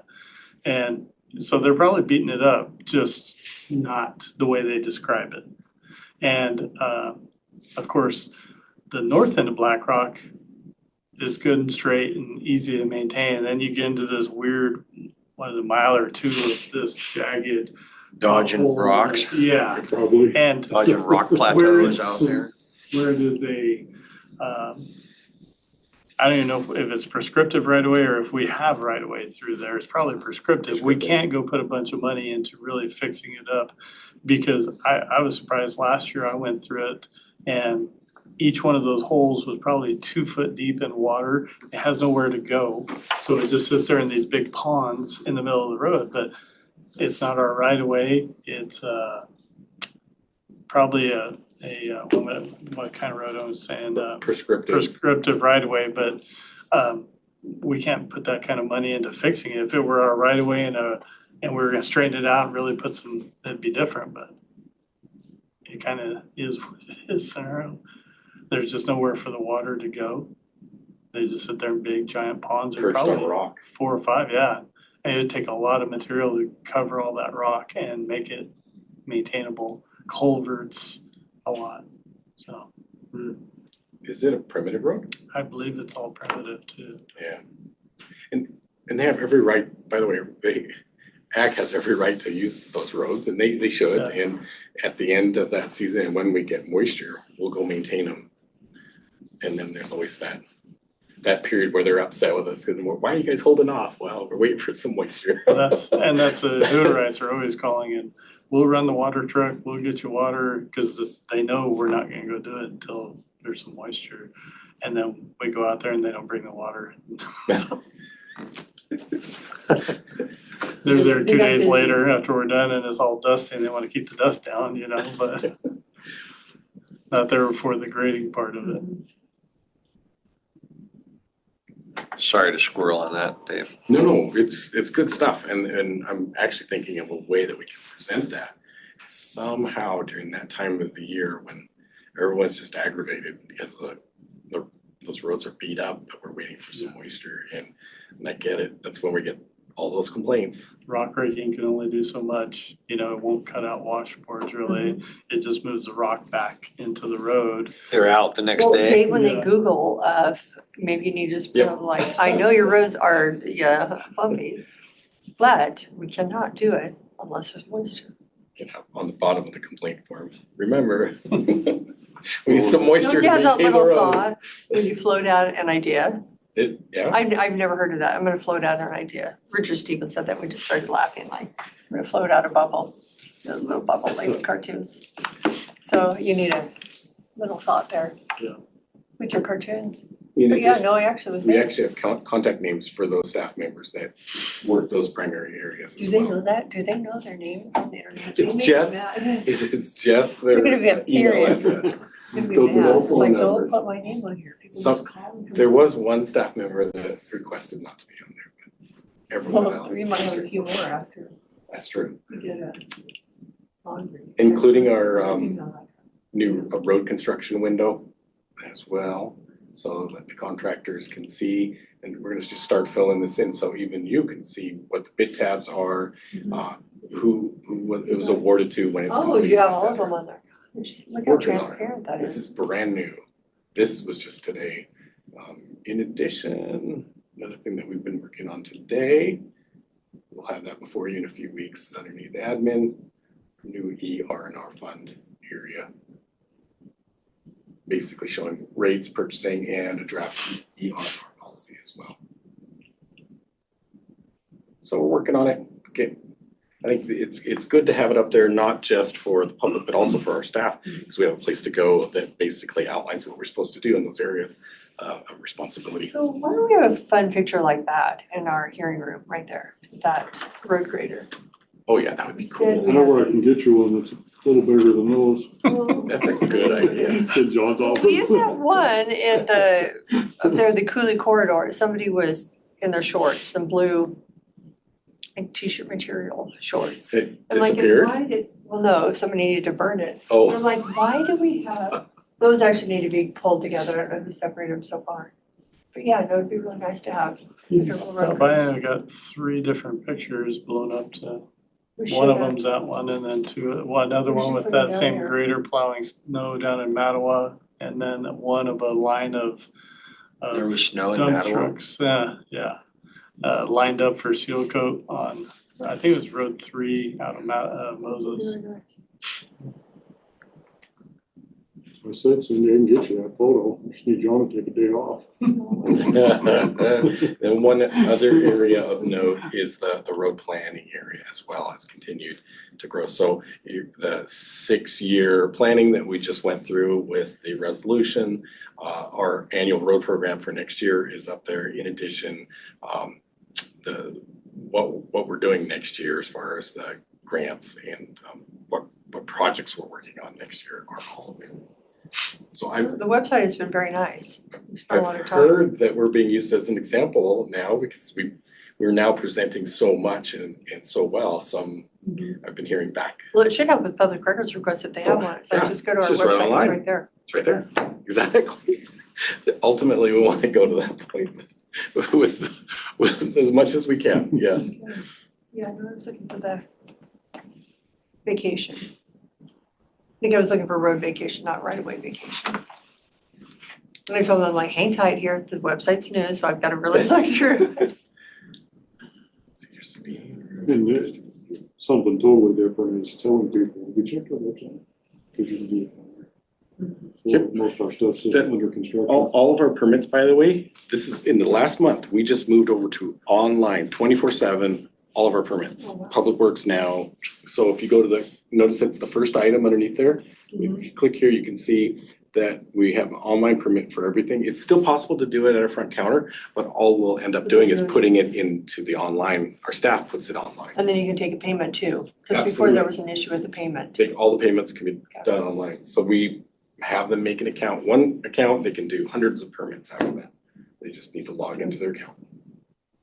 And Susie from New Hope said that she got a lot of money from her car. You guys sold it? Oh. The R&R, she got, it was a Ford Escape. She's like, we were just kind of holding it together. I think they got $4,000 out of it. They're like, whoo. That is awesome. Well, that was it. Actually, I went over, I was just gonna show them that, hey, some things have changed. When they have questions, direct them to the website. If they have questions, look a little harder, Cindy, and don't call me. It's okay. No, it's fine. It's a lot, and it's, Dave and his team have done a great job, but they don't Here's the have it to where vacation. they want it either. So Yeah. honestly, there's times I click on it, I'm like, where did it go? And I it's, did this last week, I'm like, yeah. Just been updated, happened? big Yeah. time.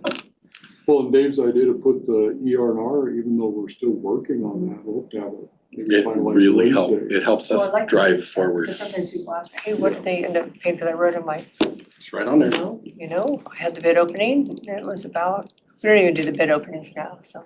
But if you're somebody that really digs in there, you can see where we started with that policy, and, hopefully in a couple of weeks, we'll have a adopted policy. It's kind of weird, we just get these random, what are you guys paying, what's it cost a mile to do road? I'm like, I don't know, like 200,000 or 300,000 to do a mile of road?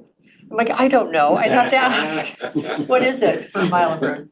It depends on what you're doing. If you're doing full reconstruction or are you Or I just should say gravel it's or probably in BST? I'm really waiting for Jahira to get back because I need a lot of numbers from her right now. Yeah. How is she Because I'm doing? trying to Is she doing figure out- good? We don't know. Oh, she doesn't. I haven't spoke to her. That's a good thing though. Let her have some time. We really expect that she. Oh, she's coming back, sometimes she never, is this her first or second? This is her second, right? Yes. But she's a worker, she really takes a day Yeah, off she is. without jabbering me or something about work, and I'm really happy that she has not done that. She's probably But too we tired do right miss now. her. She's too tired, she's like, I'm tired, I'm exhausted. Well, you do miss her. Definitely. Well, sorry, Cindy. No, it's really fine. Well, Brittany, who we stole Brittany from Public Works, Brittany is leaving to go to, she will leave a big void in our It's gonna be hard. Where's she going? city of Quincy Police Department, Oh, police chief. So yes, it's a sad loss. Is she working today? Yep. Cause She's I probably have a on there. leave slip for you guys, but I wanna run it up. So I Do can, you want me to just, Caitlin's up there too. you can, but I just wanna tell Brittany good luck. okay. You'll probably see her. I mean, Quincy, I'll probably more than likely see her. I try to stay away from the police department. I do too, but sometimes you just never know. I try to outrun them, trust me. they all know by now. Yep, no, that was it. Just keep on driving. She'll just keep on. Well, Frank to Charlie, or what are you doing on the phone? I'm like, Frank, you just called me. I'm on my phone because you called me. Don't call me. Okay, I'm just checking to see what you're doing. See if you'd answer.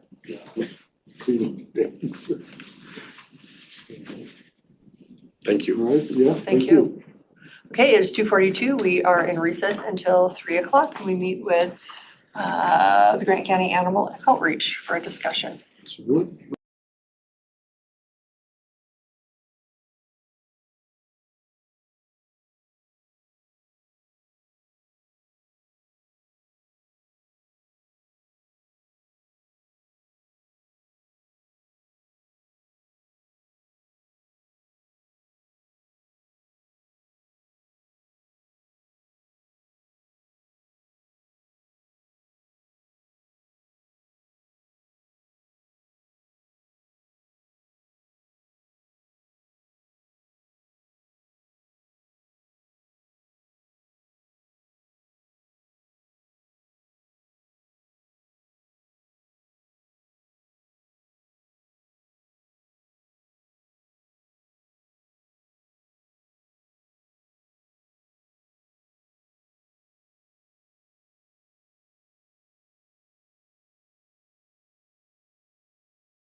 Good afternoon. It is 3:00. We are here with Councilmember Victor Lombardi.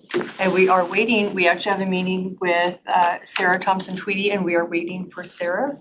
We have a Grant County Animal Outreach discussion. So I guess, Victor, if you have something where we can wait for Sarah, we just slated for 3:00. I do, but it may make sense for her to be here. Okay. So, that way we're all on the same page, but it won't be very long, just,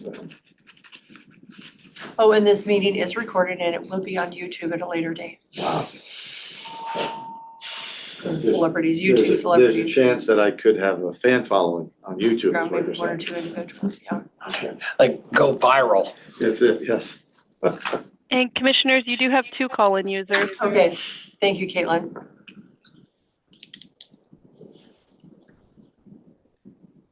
So I'll give you a little bit of a preview. So what I took the liberty of doing is to look at this as a comprehensive plan, because ultimately the shelter is a tool to try to limit strays and address strays, right?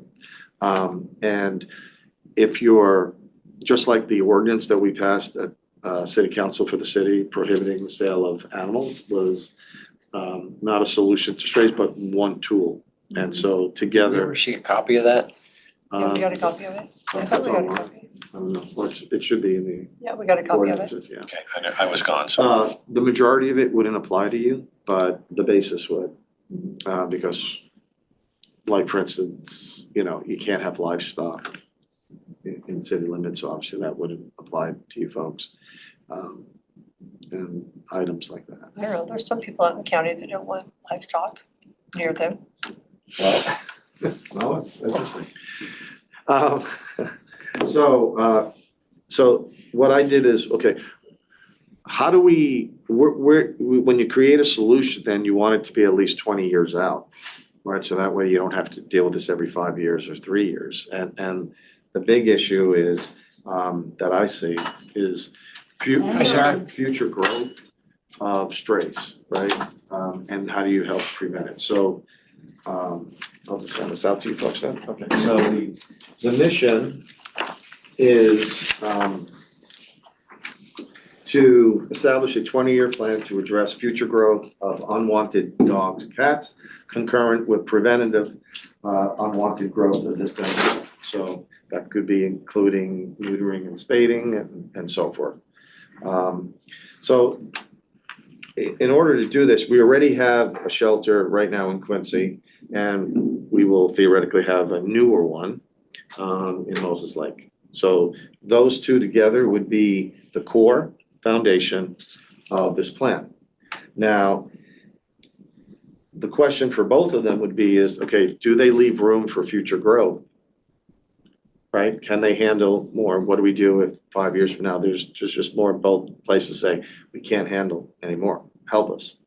So that's off the bat, we want to review Quincy shelter and evaluate it for future expansion and locations. So in other words, if we can't expand it in its current state and location, there is a lot next to it. I'm not sure who owns it. But then the question is, do you have some off-site locations for that area? The next Is Quincy willing to be a partner? Well, I think we've all got to get at the table. Okay. I mean, in just the last couple of weeks, GCAO, Ephrata has reached out to us, Soap Lake has reached out to us, because they want GCAO to partner with them in trying to address their animal control issues. So We they're don't have coming, any okay, capacity. so right, and so they you're. have problems too within Yeah. our cities. Everyone is going to have this Yeah. problem. It's just a matter of where they're telling their constituents to go to, right? Yeah. And so one of the things that I'm seeing a lot of in other areas is interlocal agreements between counties. You're seeing that more and more now. Counties are working on a project together, sharing the cost, and saying, okay, this is a centralized location.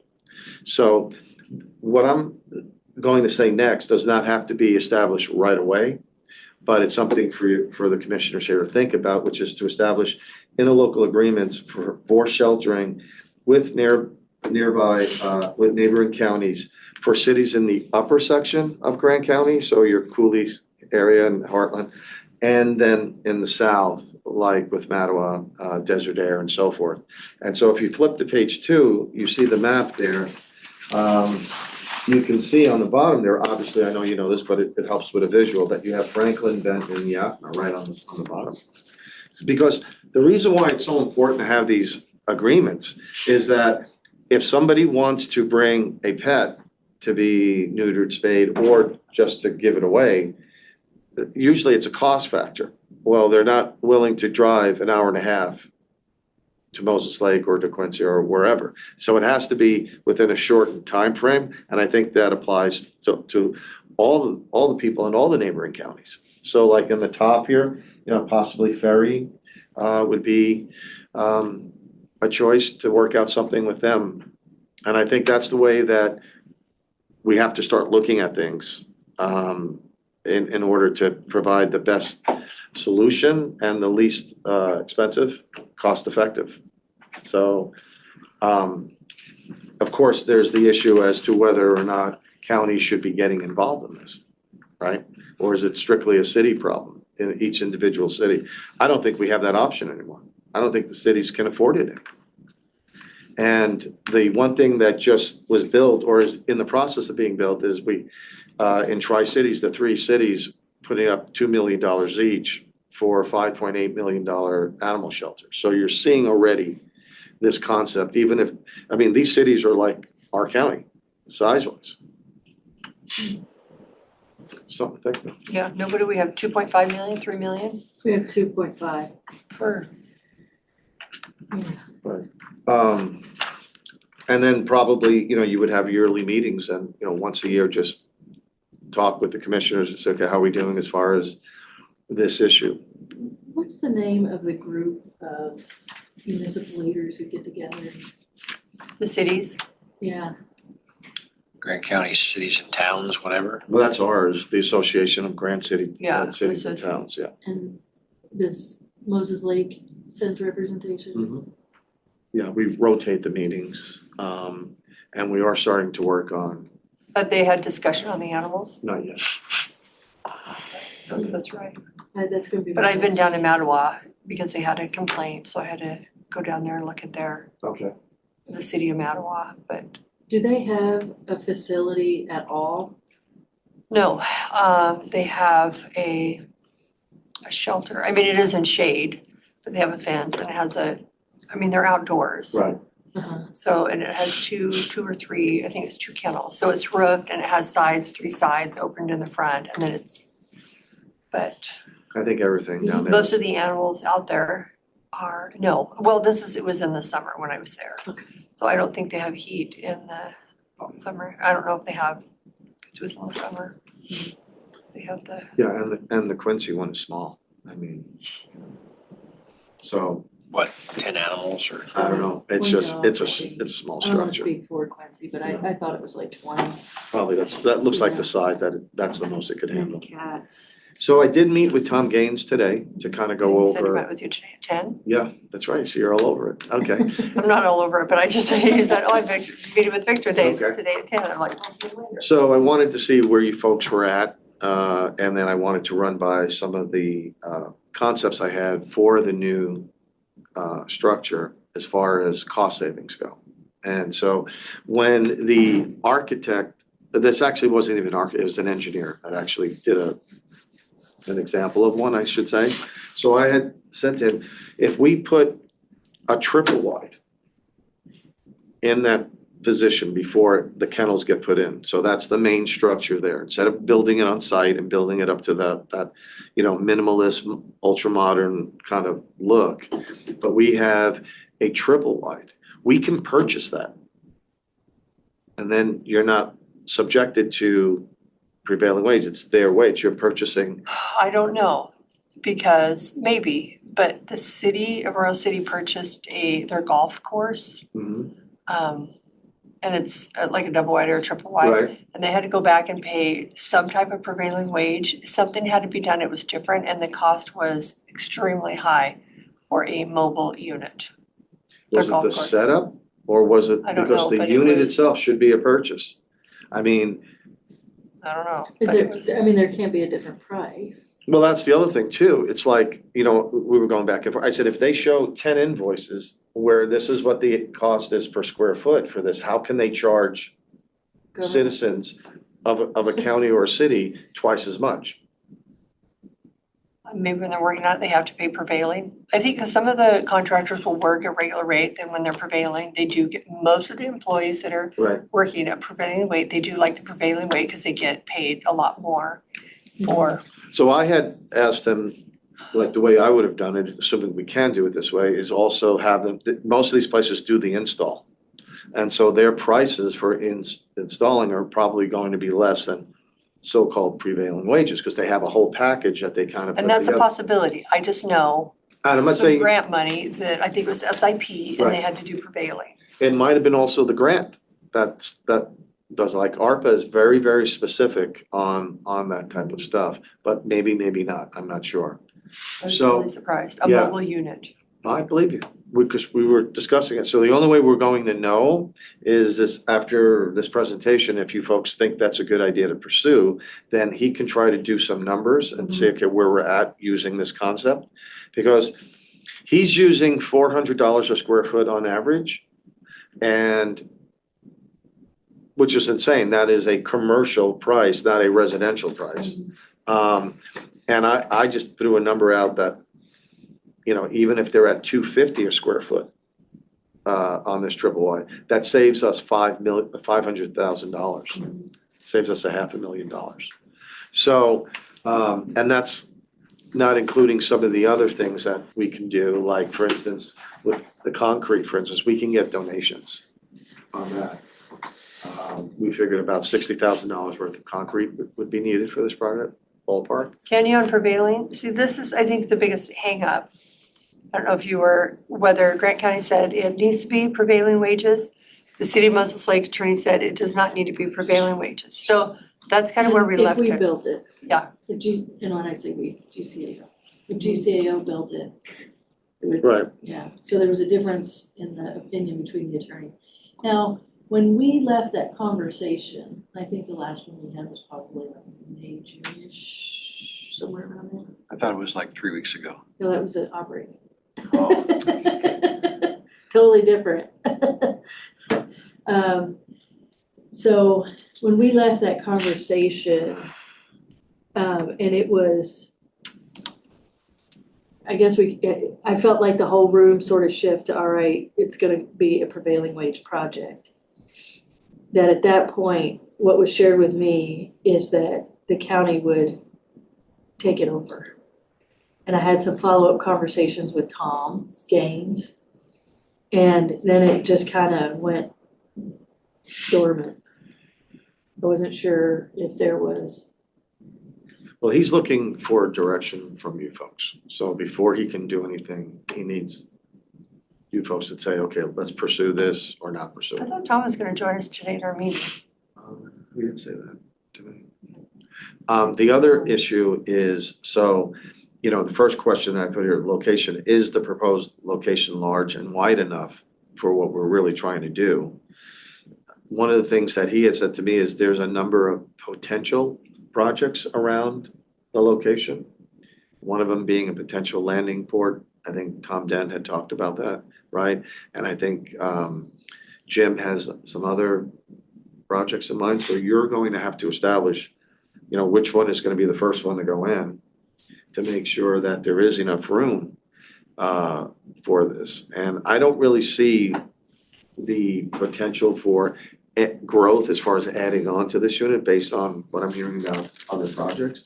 But we can also then possibly address maybe rehabbing the current one and using that as a potential backup for overflow down the road. If that became a need. Obviously, if we get this build, How many acres is that? 3? I think he said 2.5 was what you Yeah, had said to me. 2.5, I thought. Oh, you're talking about the current one? No, No. No. the talking one- about land. the ground we were speaking Right. of at the fairgrounds. 2.5, Yeah, That's what I yeah. heard. And then the 2.5 at the fairgrounds. What's the current facility? You just talked about rehabbing the current facility. What's that on? I thought that was It's on Randolph Road Yeah, out by. what's the acreage on that? I thought when we looked on the map, it said like 5. Okay. Does that sound? We are not using 5 acres. No, I know you're Yeah, not. I mean, okay. there is open space. There's also, what makes that property interesting is that right next to it, obviously, the city of Moses Lake owns the wastewater treatment. Well, there's land behind it that's not being used and on the side of it. So I'm not sure, if you can bump into that, if they do a lot line or a lease back or something. But that's possible too. Yeah, but the land that we're operating on, GCAO on, I don't even, it's not even an acre, I would say. It It's looks, tiny. it looks tiny, yeah, you're Yeah, right. it's small and, it's an exercise Okay. space. So I've heard triple wide. I'm going, that's not gonna meet the needs of GCA, Grant County Animal Outreach. Well, what are we talking about for actual where the dogs would be sheltered? Those kennels are separate from the triple wide. So the triple wide would be for office space, bathroom, the reception area. Yeah. Do you know about the morgue? There's a morgue in there for Okay. the animals, yeah. So if you look at the actual schematics and the drawings, you'll have, let's say, I wasn't sure if you brought your laptop or not, okay. You'll have like the main structure like here, and then the kennels start to come in right behind it, and then here, and then here.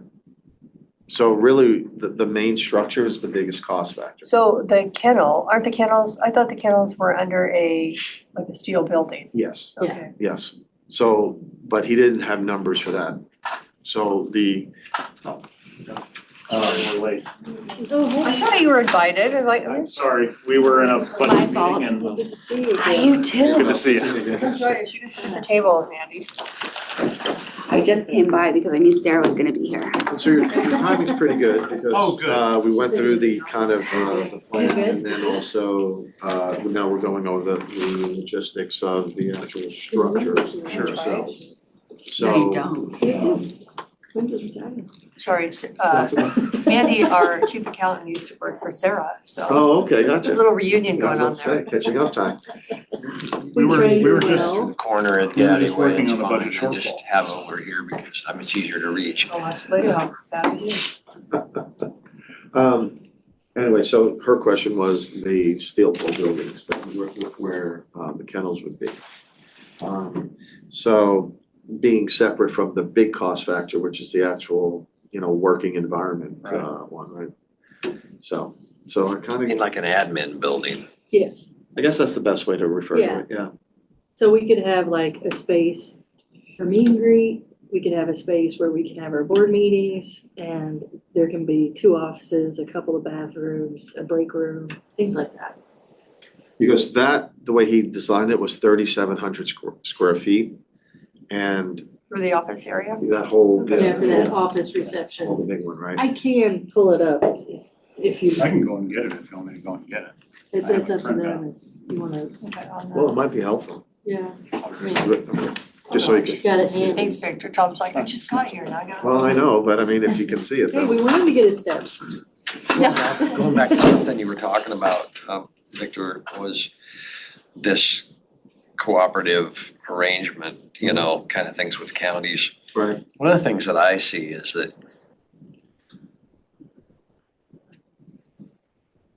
not Lincoln, not Douglas, not Ferry, not Okanagan down in that area. Is there anything that really would help us out? Sending people those directions, they're gonna be a lot farther away for anything. I don't even know if Ferry County has any dog thing or Lincoln Well, County. we know that Warden right now, a lot of them go to Adams. They go to the. one Adams that- actually takes some. That's what I was gonna say, is that really the only two Othello. options for our folks are Othello or East Wenatchee. If they're not going to us. Or Yakima, correct, right. So, and again, those interlocal agreements don't have to be county to county. It could be city to city or multiple cities. And they could work out something, like maybe they contribute a certain amount. Yeah, on a what I yearly saw basis. when you were talking about that was more likely we're gonna get more counties wanting to come to To us not Okay. using than them. for us, for our folks being able to utilize them. Right. Except for, like you said, southern area with Othello, and maybe the Quincy area with the Wenatchee, But Humane Wenatchee, you have Society. to pay into that. Yeah, I mean, that's the whole thing. You could work Every- out, so the key on all this too is two things, data and documentation, right? So, you know, they'll be able to document exactly where people are coming from by using a driver's license. We talked about that. So then we know on a yearly basis how many people are coming from, let's say, a certain city, and then we can figure out how to then price that on a compensating model back and forth, right? I mean, to me, that's really the only way of doing it correctly, is just really documenting who's using what and so forth, right? I mean, if Mattawa is really sending a lot of pets, then their city's gotta figure out how to compensate for that in some fashion. Well, Sarah, what were you after financially, before you were for your last meeting? Make a motion for a second. Yeah, 130,000? thanks for doing that at Superman speed, I appreciate that.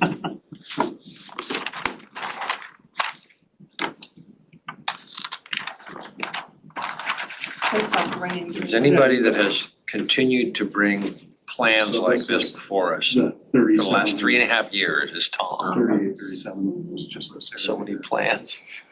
Yeah, I've brought a lot of them. Jails and jail this and No, to me, I'd rather have a, coroner's office that. I know it's more money, but So, otherwise the mobile homes don't hold up as long as you'd like them to. These are newer ones, this is new, and these are made also for commercial companies. So this, Is it prefab or is it a mobile? is it a modular versus a manufacturer? Actually, it might Oh, just be sometimes this. they're I think different. that, yeah, they can do, I think they can do both. They're probably the same thing, but if you're like, oh, you live in a trailer, no, it's a. No, these are like, yeah, I mean, these are What's the nice. square footage of a triple wide? I'm thinking. 70 by 60, or what is it? They can be pretty big, so, you know, I mean. You can't be a 20 triple wide. How far? 14, 14, 14. So that's 30, that's 42, that's Right. 70 by 42. Right, so that's, 2,800. yeah, I was gonna say it's a little under 3,000 square feet, And how much is the square footage for? 3,700. 37. But like some of the areas are really big, you know. It's about 3,000 square feet. That's kind of what I was looking, was 3,000. Well, And that way, the architect can look at this, and say, okay, can we fit, can we, I know like the reception area is really big, it doesn't need to be that big. And also something to really keep in mind here is this was their first look at this, right? So Yeah. no real budgeting was done on this, no value engineering was done on this. You know, so this was, as far as I know, correct me if I'm wrong, but this was just the first shot that the engineer took at designing a space that would work. So it never formally went out for a budget that I'm aware of, where they went out and got subs to actually price it. Yeah. That's where you would really start, then you go back to the client and say, okay, this is where we're at.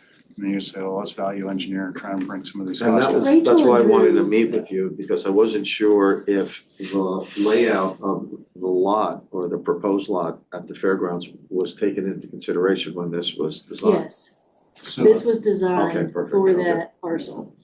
And Rachel and Drew, no, they didn't do those formal steps.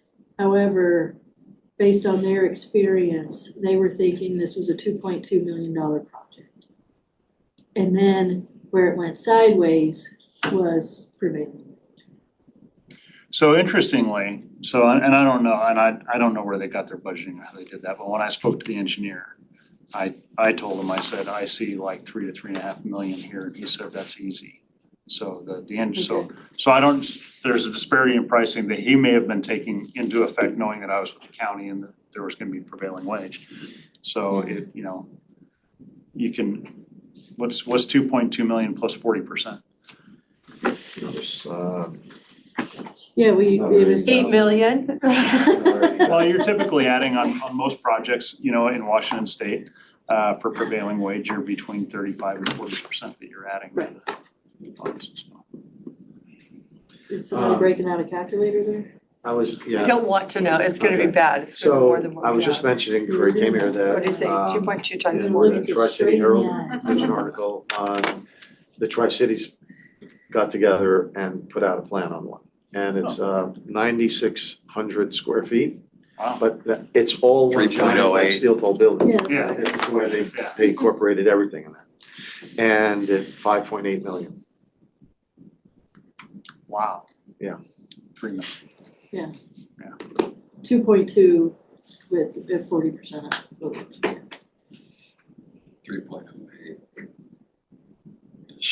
Yeah, 2.2 it's- plus the, I was gonna say 80,000 if you had it. So,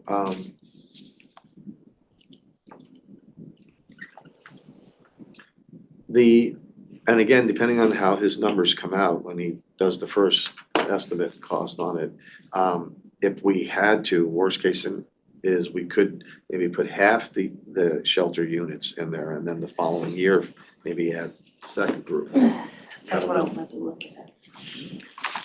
Tom, We did. first thoughts about prevailing wage on the purchase of a modular. So I don't know, it would depend on how they're selling it. If you could find one that was selling one through a state contract or a cooperative purchasing contract, that could be turnkey, but for the building, right? But that doesn't take into account the infrastructure, the site work, which would be prevailing wage, the electrical, the plumbing, Well, the plumbing is hopefully gonna be included. We still have to The get it house. there. Not the underground. Not the underground, right? So and again, Schools are buying these modular units all the time. but they're not triple wide. But they're temporary. double wide. They're temporary, they're So renting them. KCDA currently has a contract for portable schools. KCDA? King County Directors Association. It's one of the cooperative purchasing groups that we're a member of. I wanted to buy a single wide as the office for the driving range at the fairgrounds, but Jim doesn't like golf, so. Anyway. Well, what about two What's your top off if you're gonna do two top double off? wide modular units? That's another way of doing it too. Yeah, I'd have to get on and search those contracts and see what was available. I don't know what is offered. And I don't know exactly what they look like, if they're on wheels and then they skirt them, or if they're a permanent structure, I don't know, so.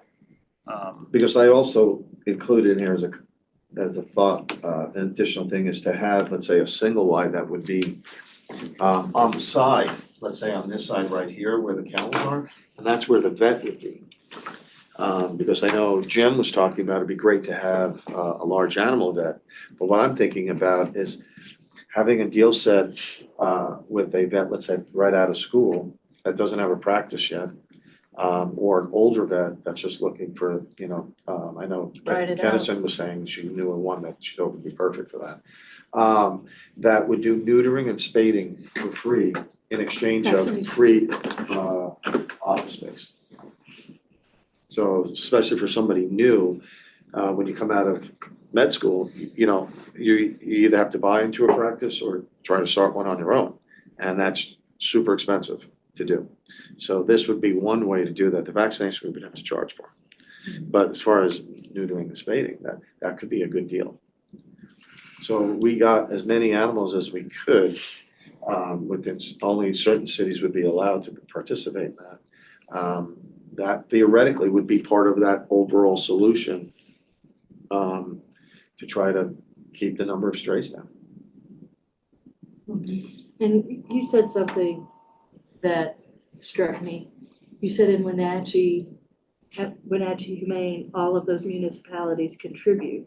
Yeah, so if you're a part, and they also have their animal control officer. They have like 5 or 6. I Right. don't remember animal control officers around. The cities, it's not just the county. The cities all, I think it's a population base. Yeah. I'm not sure how they charge, but they don't run, they're Yeah. several million. So yes, They're- I looked at their. But they had a great big room Their budget and and they were their actually doing reserves and- surgeries in their room where there were, I think maybe one vet, a couple of vets. Do you remember walking through that room where they were doing the surgeries and it was pretty open? Right. And they were. Looked like a MASH unit to me. Yeah. So there's a couple things that, the shelter itself addresses only one aspect of this issue. And it becomes, so here's the deal. At this moment in time, we build a 100 kennel shelter. And all we're gonna be doing is taking the 100 dogs that we're back up to at Grant County Animal Outreach, and then moving those 100 dogs into that shelter. And so So when people without drop them off and it's their own animal, do they pay to have them? yeah, You there's a don't- surrender fee. But it's like $25 or $50.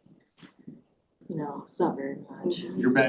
You're back up to 100 dogs now? We were down to 60, and it was Yeah, just like a month ago. boom, boom, boom, boom. And to yeah. your point, I think that, as That's how part of fast all it this, can as far as Do the you have the finances. same people dropping off animals? No, no, I don't, Okay. no. But each city Not that it should has to be a part of this. I mean, if Absolutely. the health district can charge $3 a head, or ask for $3 to $4 a head, while for the same charges they're already charging for, and they're somehow got cities unaware of that and they're still paying for it, then we could do something like this. Is that law in effect to not sell on public property already? Yes. Okay, and is that part of that increase so quickly, the new dogs at shelters? I don't think it's been an increase in puppies, but I can ask our shelter manager. But that's a great question. I mean, I expect that only to become more dogs being turned into shelters. That's one as a theory. Consequence. But everybody has a dog license, so the cities are supposed to have dog licenses, the county Right. are supposed to have a dog license, so everybody in essence is paying a small dog license, a little bit more if it's not altered, I guess that would be the word. So it's just We kind don't have of, dog license anymore. no, we got rid of that because nobody was really checking it. Yeah. So it's kind of like, if you're gonna, it's almost like Sarah said, we can't just take, like we have the shelter, but we have to fix a lot of other problems, like you Right. can't sell your dogs on Right. the street, you need to have a license. Right. If you're gonna surrender, there needs to be a cost, and I don't think you could be a repeat, every month I'm bringing the Right. dogs that don't sell. Well, one of the things we do, where we do have repeat offenders, is their dog gets out, gets picked up by animal control, and then they're brought to the shelter. And so when that happens, it's, we do, like, first time is free, I think, or very minimal.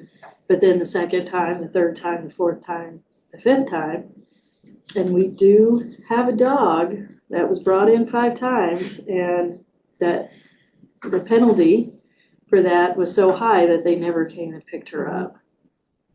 And she was a fabulous dog. I think from what I've seen on the people selling animals, is these are, in-home breeders. This They isn't, need a little yeah. Yeah, these are not- side hustle No. going. they're not. So there are some, it's interesting looking at the social media They're not stuff, there are preserving the some breed. people that are saying this will increase the volume to the animal shelter. I disagree, but only time will tell. I think they. You don't think the roadside breeders do? No, I think that they'll be taking them to other cities right now. Yeah, in other words, you see what I'm saying? They're going, Yeah. the reason why we're They're not seeing them right now is because they're going to other cities right now with them. And they may stop if they're local and say, if I have to drive X amount of miles to go to this city to do it, it's not there's not enough profit margin in it for me. So, Well, but I think Madam we Chair, have, yes, I see the time that we are past our meeting 3:34. time. We're supposed to But I have a district do have a court. quick question on Yeah. that. How can you stop them out of somebody's private parking lot? That's where I see them being sold. well, you can't sell drugs out of a private parking lot. Yeah, but you said public. Yeah. On a public spaces. Well, those aren't public, that's a private parking lot. The commercial is considered, in view of public view. And that's how the ordinance takes care of that. I see. Yeah. I wondered that when I first heard it. I Yeah, went, but it also allows, obviously, Walmart parking lot. also allows for people to sell out. So Yeah, okay. it does allow, obviously, for people to sell out of their house if they want to breed and sell, and that's fine, but not in public space. That was something the citizens were adamant about before you approached me, and then I said, okay, we've got 2 issues here, let's just get this done. So, Next steps. I have puppies available. what's that? Puppies available? So Those little- what's the next step, I guess, Yeah. do folks need more thought on this? You want to give Tom the okay to pursue this a little bit? I think that we need to check on the state contracts and see if there are some available units like that. You have a The picture, schools are Victor? using. If This they was don't have just one that I triple printed wides, out, it's just a manual. I'd say try 2 double wides, And that's because just we for had fun. double wides at Elmira when the school burned down. Versus the, But how long did they last? Hey, if they're gonna These are built surplus them, right? you know, mean, how long that does might a be regular something stick that's built worth last? checking into. If because the school's built. School You wouldn't have surplus. renters, or if you It live was in it actually yourself, a sometimes it's insurance something. company Well, I mean, purchase. you Probably know, insurance a regular company. stick built, I guess, is considered 50 years, I don't know. Even And though I we don't know if know you that but I that, think prefab buildings have a separate RCW for procurement. Yeah. Oh. Sorry, I didn't mean to interrupt that. No, it's fine. No, So what they would be do, the but savings if we went that route versus, well, we did a quick Is there- number of a Have you looked 500,000. into any funding That's a from savings? federal grants, probably, yeah. USDA? Yeah. Or, I have not. okay. If you wanna pony up You think the 500,000, well, I and, mean, $500,000 is You $500,000. think that's yeah, So I don't know if we that- don't know until he starts working numbers and speaks to them and, you know, Department of maybe more, Agriculture, maybe a little most less, and likely. then if it's in between, then I don't know, then we have to reevaluate. I think it's worthwhile investigating as far as the availability of something like that. And a little investigating by legal on prevailing wage, how that works. So one other question. We have until the end of next year 26, to have the project completed, Have it spent. have the money spent spent. by 2020, into 2026. And there's not something in 2025? No, We it's have- 2024, we have to allocate You it. know, it has to be allocated by the By end of December the year. 31st. Well, you know what, we may have found $500,000. Let me retract this. I heard a rumor that, Yeah. what was that, people? That there is a city that got some ARPA funding for some homeless, bring this, I've gotta get the right number, some homeless shelters. Pallet shelters. Some pallet shelters in the tune of about 600, where's my note, 680,000? 585. How much? 585,000. That either it has to be used for those homeless shelter, like used. Right. Paid back to the county. They can't sell them or transfer them. If they do, it has to go back to the county. Mhm. So Sarah, there could be another 585,000. Right, it's true. It also makes the citizens happy too, by the way. So when we put a shovel in the ground, Tom? I think we just So, up their but the footprint. question- 600, I have 680,000. Homeless dogs. We allotted Pretty 680, Yes, because you know why? The dogs don't I destroy don't wanna be the safe city. laughing. They don't. we allotted Yeah, you got that right. 680,000, I believe. 680 is what this number I have circled. I was told that there was about 60,000 left that they didn't spend on that today, I think Carrie said. Okay.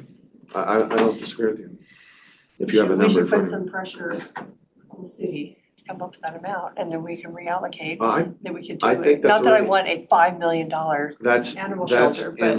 that's already in the works. Well, They've already purchased them though, right?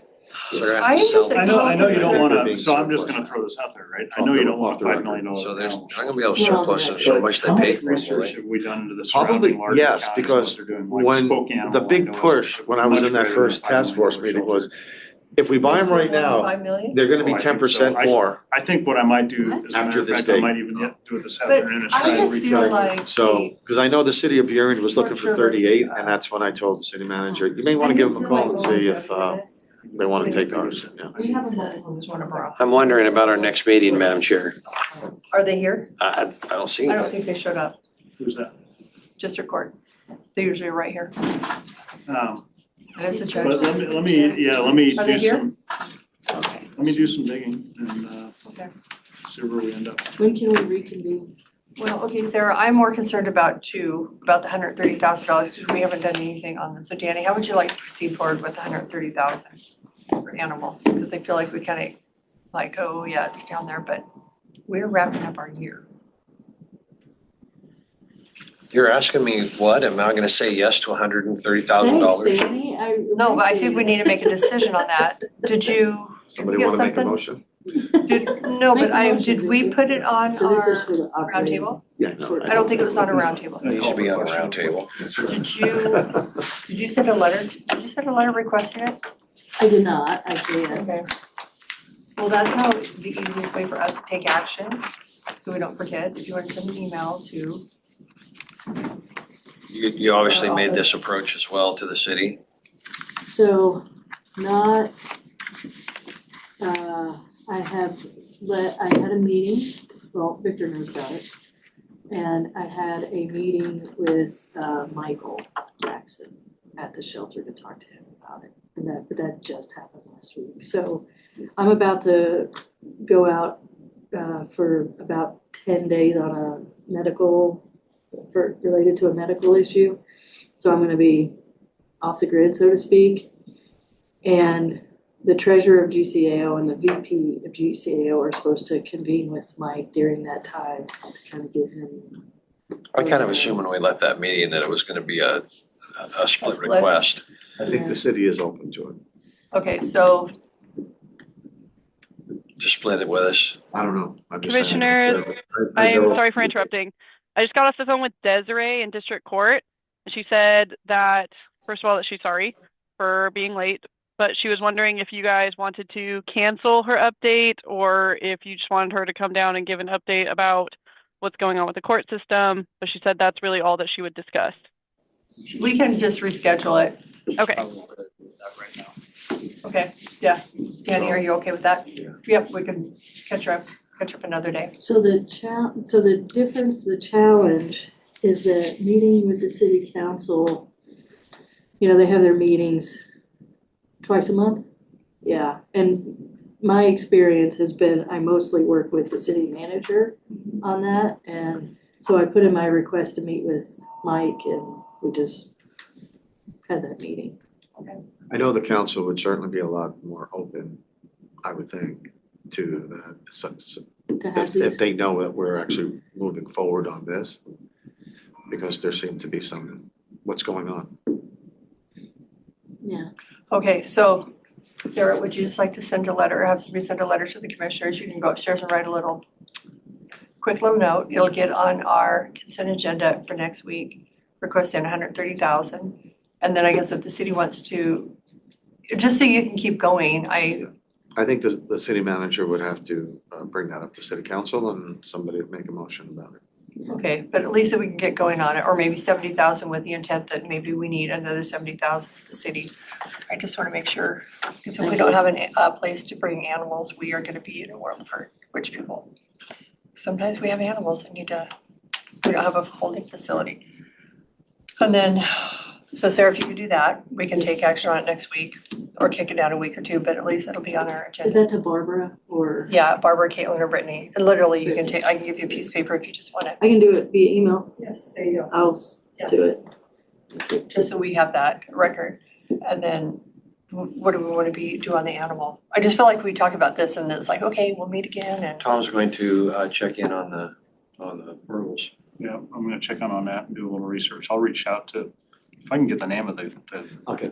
yeah, I'll reach out to him. Okay. I'll give Spokane County a call too and find out. I'd planned on going to Spokane a couple of months ago and I never made it. I wanna know a lot more about that facility and how they're doing that and how that's funded and their. Talk about the one on Trent. Yeah. That's, yes, the old. Don't leave with a dog. I won't. The last time I was in that building, I left with a Harley, so that's what it used to be. If you go to Spokane-Animal and leave with the dog, I'm gonna be mad. I won't leave with a dog. Okay, we have an animal. Cause I got one Rescue for dog. you. I don't need a pet right now. I'm good. You got two, three. You name it. Brittany is leaving us to go to, Every employee that leaves goes with a pet. we're gonna give her not one but two little puppies that she can, That should be policy, don't you think, Tom? Yes, I should. Did you have a question? I thought earlier you said I have a question. Was that a joke? On the motion? Oh, that was a joke. Okay, gotcha, okay. Just wanted to make sure. That was a joke. well, and then Richard, if you can look into that, because it is something we do need to follow up, and I think Rob's been chasing down, but he is gone this week, about the pallet shelters, because we do need to reallocate that. Okay. Maybe we do have some. Yeah, I mean, we're up against it with. No, I December understand 31st, the time frame, yeah. Because I've also recommended to council a few times that we need to reevaluate the remaining funds and how we're planning on using it. Because they were certain assumptions by the previous city manager that they can only be used for certain things, or they were already like, once they were loaded into one category, couldn't be changed. And so I had to explain that to them. That's not the case. Well, you know, the 174 pages of rules from the treasury made it so clear. Oh, sure.